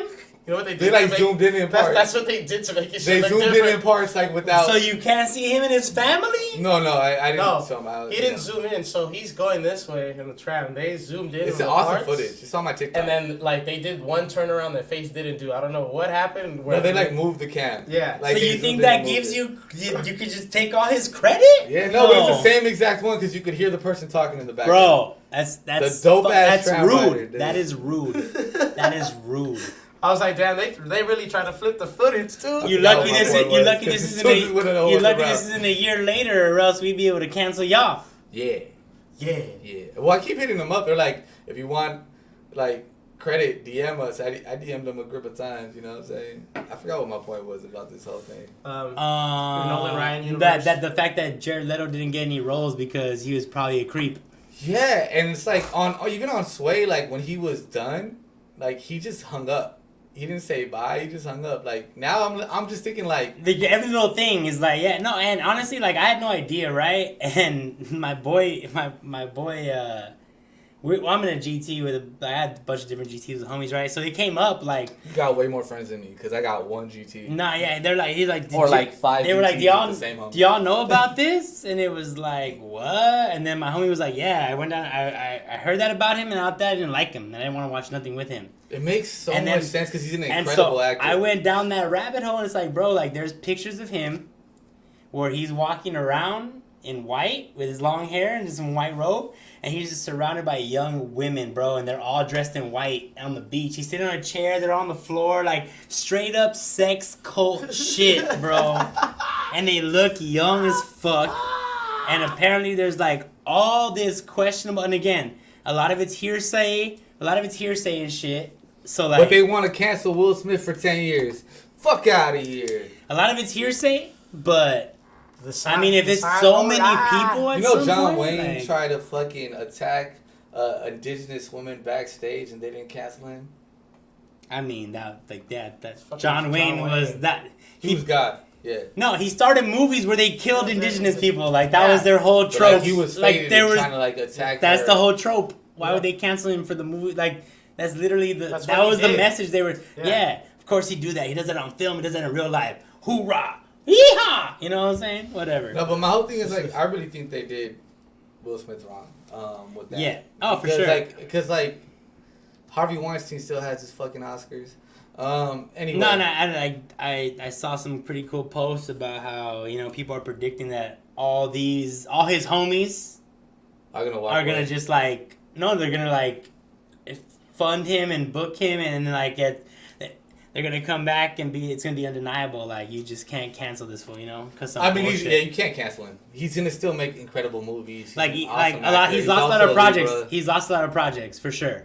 Like, Disney's kind of like stepped back. Some movies have stepped back. He's lost some shit, but he's Will Smith, bro. Like, he's got fuck you money now. In West Philadelphia, boy. That's all you need to know, He bro. told y'all he was from West Philadelphia. That's all you need to know. I don't know why y'all thought he wasn't gonna get gangster. Where like, he came from, bro. Everybody attacked him. You think, like, bro? I just hope I Am Legend. I didn't even know there was an I Am Legend 2, but he was dead already. So, but yeah, man. But maybe they ate him and they turned him back. I don't know, man. Oh shit! Okay. Any more thug shit? I don't hijack your shit. I'm sorry. Any more Thugnerd shit? Doctor Strange? Oh, Doctor Strange, Multiverse of Madness. Because he did Sonic, right? The last trailer just came out. It's pretty dope. It focuses a lot more on Wanda, you know, the Scarlet Witch. And sorry. Horror Poppy. He said different time. I'm sure he's talking about John Wayne. He says he hopes I Am Legend 2 is not canon and that they're making the alternate ending as canon. What's the alternate ending? Yeah, there was an alternate ending when he like goes with them to Oh, he doesn't die. He doesn't die. Oh, that's the canon? So then they're right. Am I right? I don't know if I remember that correctly. It sounds like that though. It's just the way that's set up because the way that movie ended. No, Queen of the South like saves him. Which was I thought that was gonna happen. Yeah, he's like, yeah, okay. All right, so sorry, I just want to wrap that up. No, that's cool. That's cool. Universe, Universe. I mean, Multiverse. It showed a lot of dope things in it. Mainly, what I already knew, what I think Shneaky knew too, was like they say like the biggest threat to the universe is you. Doctor Strange. Yeah, we already knew. He's like, yeah, he's been fucking everything up. Yeah, I mean, since the jump. Why did he should have never fucked with the multiverse? But anyway, another thing is like. They focus on Wanda, and if you know the comic books, Wanda says no more mutants and kills all mutants in the world but 250 of them. Which is the House of M arc, if anybody wants to look into it. Yeah. I do homework, bro. I'm sorry. It's not even my own knowledge. I love it. I love it. I'm like. Hey, just to keep it 1 million, shout out New Rockstars and Screen Crush for keeping me up to date on all my nerd shit. Yeah, by the way, how do y'all get your footage? Because the movie just came out. Anyway. I'm just saying that I mean, if y'all want to like share that knowledge, because I would love to actually do breakdowns where I have footage. Philip Molina, hire us. We could do some tight shit. If you can fund us, we could do tight shit. Yep. Look what we do on our own. But real spit, it's like, so I think maybe they're reversing it. Right. Where she creates the mutants. You know, I've heard. And again, to give you props where props is due, because like in our first early season, we were doing WandaVision. When we were doing the podcast and when you were breaking those down or covering them, like those episodes took fucking weeks to come out because our whole shit wasn't together. And you said a lot of this shit before anybody said it, for sure. Like I definitely said that. I was even like, dude, like if we were on New Rockstars and they were funding this shit, those theories would have came out, and you weren't doing the whole Mephisto shit like Eric was. No, so, it was not. No offense, bro, but just so you know, my boy already knew. And you even said once the kids showed up, you're like, mutants. This is gonna she's the way. And then once they die, you're like, dude, if she wants to bring them back, she says reverse House End. You were like the first person that told me that before I saw any of the internet. We gotta get that footage. Before any of the internet theories that said that, you were the person that told me that during WandaVision shit. And then when I heard them say it, I was like, duh, Face was right. There's a lot of things I feel like not just in the MCU where I said that, but it's just because I'm a huge fan. When I'm a fan of something, I'm a huge fan. It's like I said about the Lakers. It's like I'm not a basketball fan, but I'm a huge Laker fan. You know what I'm saying? Like, so you know shit about the Lakers, even though you don't know shit about basketball, but you know shit about the Lakers. Yeah, and like that's why but when people who know about basketball ask me questions about the Lakers, I like doubt myself, but I know. Like, what was the dude with the glasses? There's two guys. There's Kareems. He used to wear glasses, and then Kareem has glasses too. No, he knows Kareem, yeah. Kareem's like my favorite player. So. Yeah. I mean, niggas with goggles. He's like, that's the Skyhook.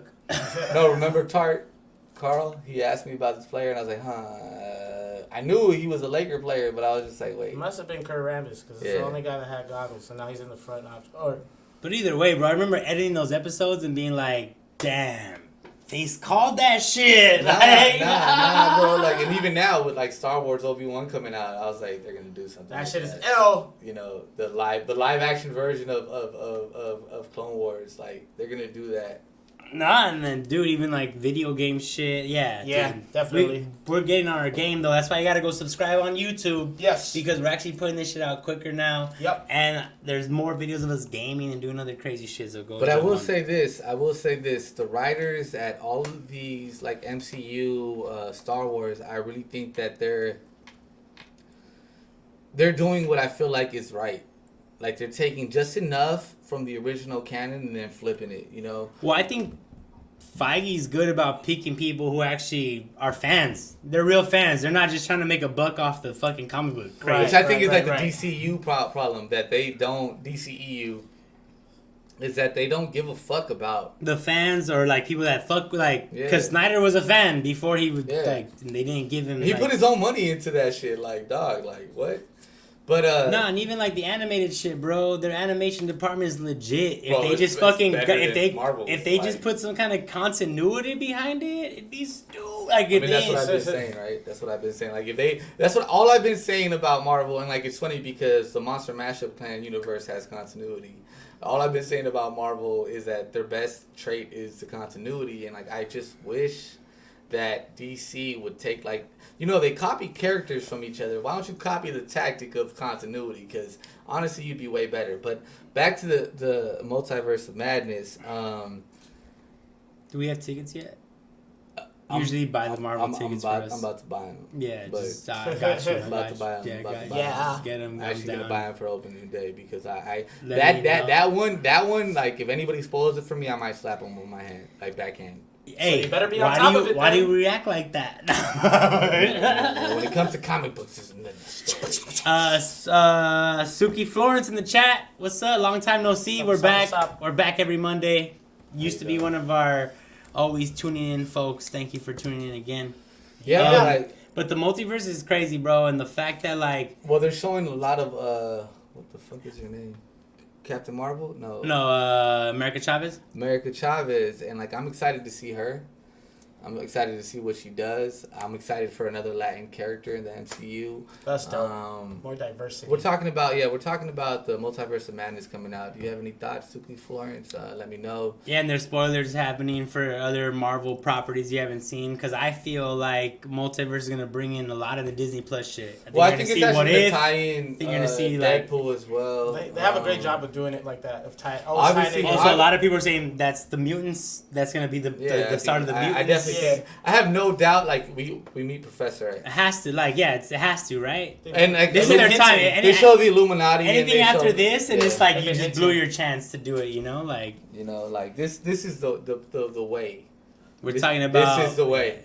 I've always admired Professor X. I already knew zombies is your favorite shit, horror poppy. And I think, like, that Defender Strange, zombie mode Strange might be some tie into that or something with that, you know? I mean, I think we're going to see all of it. There was also, like, in the breakdowns, again, shout out New Rockstars, like, they zoom in on shit that there's, like, they show the animated world. So, like, with the pieces of glass, with, like, the X-Men 70s, with the X-Men, like, the animated shit, the 97 coming out, I feel like there might be, like, connection with that. No, there is. I think that because of what we know about Marvel and the continuity, I think that the reason they're bringing the animated series back is kind of like to touch on what everything is. I'm really excited to see what happens. To me, like, I take my kids to watch these movies. Like, it's an event for my family. Like, every time a Marvel movie's coming out, everybody in my family knows, like, we're gonna go watch that, right? You know, like, and yeah, we are, because, like, I literally, like, I raised my kids reading them comic books as babies. You know what I'm saying? Like, I read them comic books, so I was like, yo, like, there's pictures, there's words. Like, am I not doing my job? Thought process. You know? No, and I think just to tie everything together, like, there's a reason why all this shit means so much to us, you know? It's because, like... What's my escape? Also, the mutants thing also touched on, like... Civil rights. Racial shit, civil rights shit, right? Like, a lot of this animated cartoon shit speaks to us. Like, there's a reason why people, like, fucked with South Park. There's a reason why Family Guy and Futurama and The Simpsons are such a big deal, right? And it's like... And that's... I wanted to bring this up. There was that whole thing... Read them comic books, bro. Oh, yeah. Hey, actually, plug Kaden Phoenix. Not comic books for young children because of the social justice issues, but she's doing she has a whole universe where it's like Latina fucking characters and all their issues and stuff. All the villains they battle are actually social justice issues, and like she built a whole universe around it, and like, so, you know, check that out as the young people. Yeah, I'm lit. It's okay. That's what we do on the pod. Young people of color. I like the fact that a lot of representations coming, and we touched on the America Chavez shit. I like She's it like, too. I want more. And I like, honestly want to meet her and like talk to her about certain things. But back to Multiverse of Madness. I think that it's not going to disappoint. Marvel hasn't yet. They haven't. I mean, after No Way Home, they have to like. Sony disappointed with Morbius. But like, you know, again, I'm gonna give them. I think I gave them like a 7 or 8 out of 10. Yeah. You were favorable. You said you still fucked with the graphics were good. And... Yeah, I mean, I think that I would have gone a different way about it. I liked seeing Morbius on screen. I just wish that they would have gone with practical effects. I just wish that they really rushed it. Like, it was like an hour and 45 minutes as like opposed to like 2-hour movies for Origins. And like, I feel like those 15 minutes would have been like crucial, because there's times where like he's inside and all of a sudden he's outside, and it's just like, bro, like, let me watch him and what got him outside. Yeah. Like, let me listen to what made him what he was. Like, it kind of like jumped really fast. Like, it felt more like it felt like a kid's storyline with an adult rating. Like, something that's so simple, like written by a kid or written for a kid. Like, no, like just rushed. So, like, a kid's attention span would, like, stick. But, like, to me... And, again, that might be a whole, like, marketing, production, fucking... Where they were like, make it quick, keep it paced, like, keep it quick. It was a lot of gaps I feel like they could have filled in. Or, like, they could have left for, like, the next movie, you know? And it was just, like, there's certain things that they didn't touch on. Like, I mean... You have any specifics?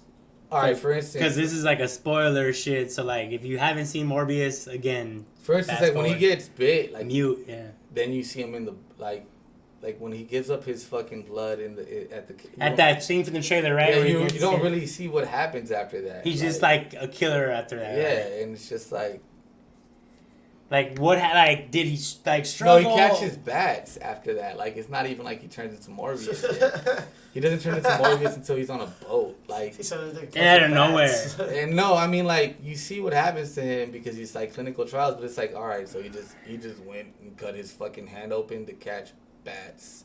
All right, cool. It just felt weird. It was a lot of like, just like. Really? That's how you did it? Like that? That's your face. Yeah, really? You rushed that?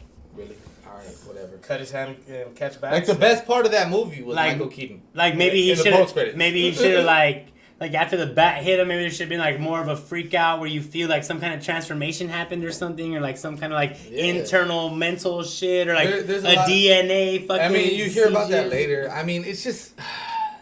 And again, maybe that's the editing, right? Like, there's so many hands in these movies these days. Exactly. Like, at Marvel, like, there's more of a top-down structure where they're like, here's the idea, pick the writer or director or whatever, they know what the fuck the plan is, and then they execute, right? Whereas, like, it seems like it's not. Again, so, like, Multiverse of Madness, I'm looking forward to it. I know there's some Deadpool announcements I'm not going to really talk on right now because I don't know enough. Mm-hmm. That's it for the Thugnerd today. Okay. Nice. That's beautiful. You know, I'm not the thuggish nerd in here, but it had me involved. It's pretty dope to It makes me want to go watch why you don't like that shit now. Like, oh, no wonder. No, honestly, it wasn't good. It was.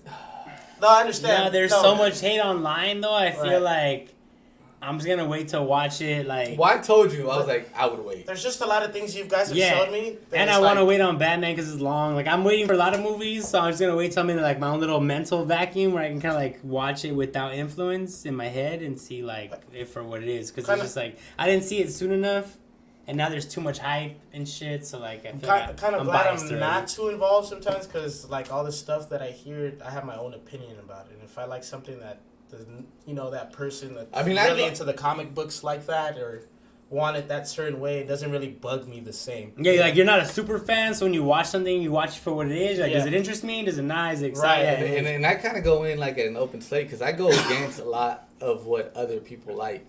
Mm-hmm. Like the whole Nolanverse shit. Every time I bring that up around like other comic book heads, they're like, "How do you not like that?" And I'm just like, you don't understand. No, when you explain it to me, like I totally got it. Yeah, like it's not too, fantastic. It's too grounded. It's too grounded. Like I like comic books because they're amazing and fantastic. You want me to be like a realistic person, like that's why I liked it. Can I piggyback off your Thugnerd? Yeah. Because talking about grounded, fantastic shit, Young Justice just released. I haven't watched it yet. I'm gonna watch it. I'm not gonna spoil it, but I was having a conversation at a party, because I tend to nerd out. I tend to find the nerds and then just nerd out wherever I can. Rappers are nerds. Yeah. Musicians are nerds. Artists are nerds for the most part. So like, I found we were having this conversation. The thing that came was like I like how Young Justice is not grounded. It's like space and aliens, and you're talking about like. They got time travel. Like, there's so much going on. It's not like this real world shit. It piggybacked off of Justice League that touched on all that. So, like, now it's like the young ones, Right. And I like that, though. Yeah. And that's, like, the complete opposite. Like none of that shit would work in a Nolan verse, like... Right? So why are you doing it, DC? It's almost like Superman couldn't... Oh, you mean like Joaquin Phoenix's Joker? Like, why? Like, why? Like, that fool could never stand up against a Batman. Yeah. Why? And Superman couldn't exist in a Nolan world, right? Like, there's aliens? No, if there was a nuclear threat in Gotham, you don't think Superman would have showed up? Just figure that shit out? Yeah. Like, come on, bro. Bane? Oh, I'm in pain? I'm in pain. You gave him a morphine mask? Like... What the fuck? You see? Also, like, why wasn't he Latino? I didn't even think of that. Now I'm pissed. Why wasn't he Latino? Now I'm pissed. Bane's Latino. He's from a... South American, right? He's from a fictional Latin American country, Corte Maltese or whatever, but like... No, it's not... It happened in the... Where do you think the star happened in Suicide Squad? Don't tell me. Yeah. There you go. See? Corte Maltese. Boom. Fact check me, y'all. I don't know if that's... No, it's true. Right? I knew that. Yes. So why did you make him some French revolutionary? You made him some European. Oh, you made him white. Yeah. The wackest, weakest. Never mind, I'm not gonna say that. Anyway, Damn, I'm pissed now. Thugnerd was dope. Thank you for that. All right, once again, I want to thank everybody for tuning in, for real. Oh, wow. On Monday. Wow. What? I wasn't recording this. We can pull it off Twitch though, doesn't matter, right? Yeah. All right, cool. Oh, well, I was trying to figure out the time we're at. Oh, we're at 2:37. Yeah. No, we're good. We're good. Should we freestyle and bounce? Rap it. Okay. Yeah, rap and rap. We'll rap and rap. We'll rap and rap. Thank you guys once again. This would not happen without Matron Media Productions. I am BarlosGotBars 47 on all platforms. To my left, at Facevsit on everything. And to my right, official Shneaky. But I have a lot of things going on, so just follow me and get connected. Yes. A Fool music video still rocking. Barlito's Way. Still rocking. Shneaky shadow work coming soon. That's the first time I mentioned the name. So if you were here, you got that announcement. Fucking boop boop boop. And Face already did his announcements, but you already know he's got his own. We're all dropping solo shit, so tap in. Y'all be ready. Let's rap and rap. Let's rap and rap. Alrighty now. I got a pee so bad. So do I. That's the Naruto shit, homie. So I found these. Yeah. Anime comic book stuff, you know? We nerded. Aw, the monsters.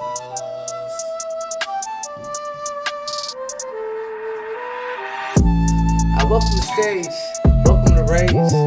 Whatever they talking, show my age. Look at me, moving like maze, magic, feeling like Merlin. Fools is talking shit, got the bitches' toes curling. Still I'm learning to go get that money, get that life. They talking all that shit, I live through strife. Still I'm rolling the dice, I gamble. I'm so hidden every angle. They like how we do it, live my life like Vandal. Los Angeles is always in the scandal. Slapped them like a bitch, like my mama with a sandal. Fuck it, lit at both ends like I'm always on that candle. Look, I don't care what they steal, so I go out there and wrangle like a G. Till I'm on my heat. Wanna talk that shit? Robert De Niro making money like it's heat. Till I show that I never steep to their level. Living my life like I am the devil. You the devil, I'm an angel on your shoulder. Cascading waterfalls over boulders. I'm the water through the river stream. Eroding everything till I dream. I get my dream and I make it to reality. Shneaky on that other shit. Yeah, I'm an alien. Yeah, you cannot fuck with me. Yeah, I'm in divinity. Yeah, I'm flying through the sky. Can you catch me if you can? No, you can't. I am the man. Me and my crew, it's what we do. Come to around, we tell you fools. Come to around, we tell you go to school. Go to school. We ain't talking about that formal education. You can get that shit in the streets. You can get that shit in the farm. You can get that shit on the beats. You can get that shit in the studio. If you even know, get the wicked flow. And you already know, so I pass it to the homie Barlos. He got a project out. Barlito's way, that shit go hard. Tell him what you gotta say. Come on. No, we just never be about to just get it. Y'all niggas just wrecking for show. Take it a little bit more. The way that we stacking these shits and we go. Now I just wanted my gold. Get it from Goldmark. What did you feel? That's a gold mark. Y'all couldn't see from the start. Let me just push it up to a higher type of energy. Y'all couldn't see that energy. Y'all couldn't miss that tapestry. But they used to just put together with their hands. Now we get it, now we understand. Now we Pakistan, cause we get in the gasoline. What you just talking is misdemeanor, like an alien. But you felt this. Now we just do it untouchable. Let me just get it, I'm comfortable. Maybe I'm super uncomfortable. Watch the way I rap and I make it like this and I do it like that. Now we pick it back up and I pass it like this and I pass it like that. Y'all niggas can never just get it like us. Ready to erupt like volcanoes. Why does Just it wanna do say that shit. to you all the time? Every time. God dang it. Do I see DJ Ethos in the chat? Say what's up, dog. Alright, y'all. Man, no, we're not done. We gotta rap. Oh, it's OP. We'll hold it down, son.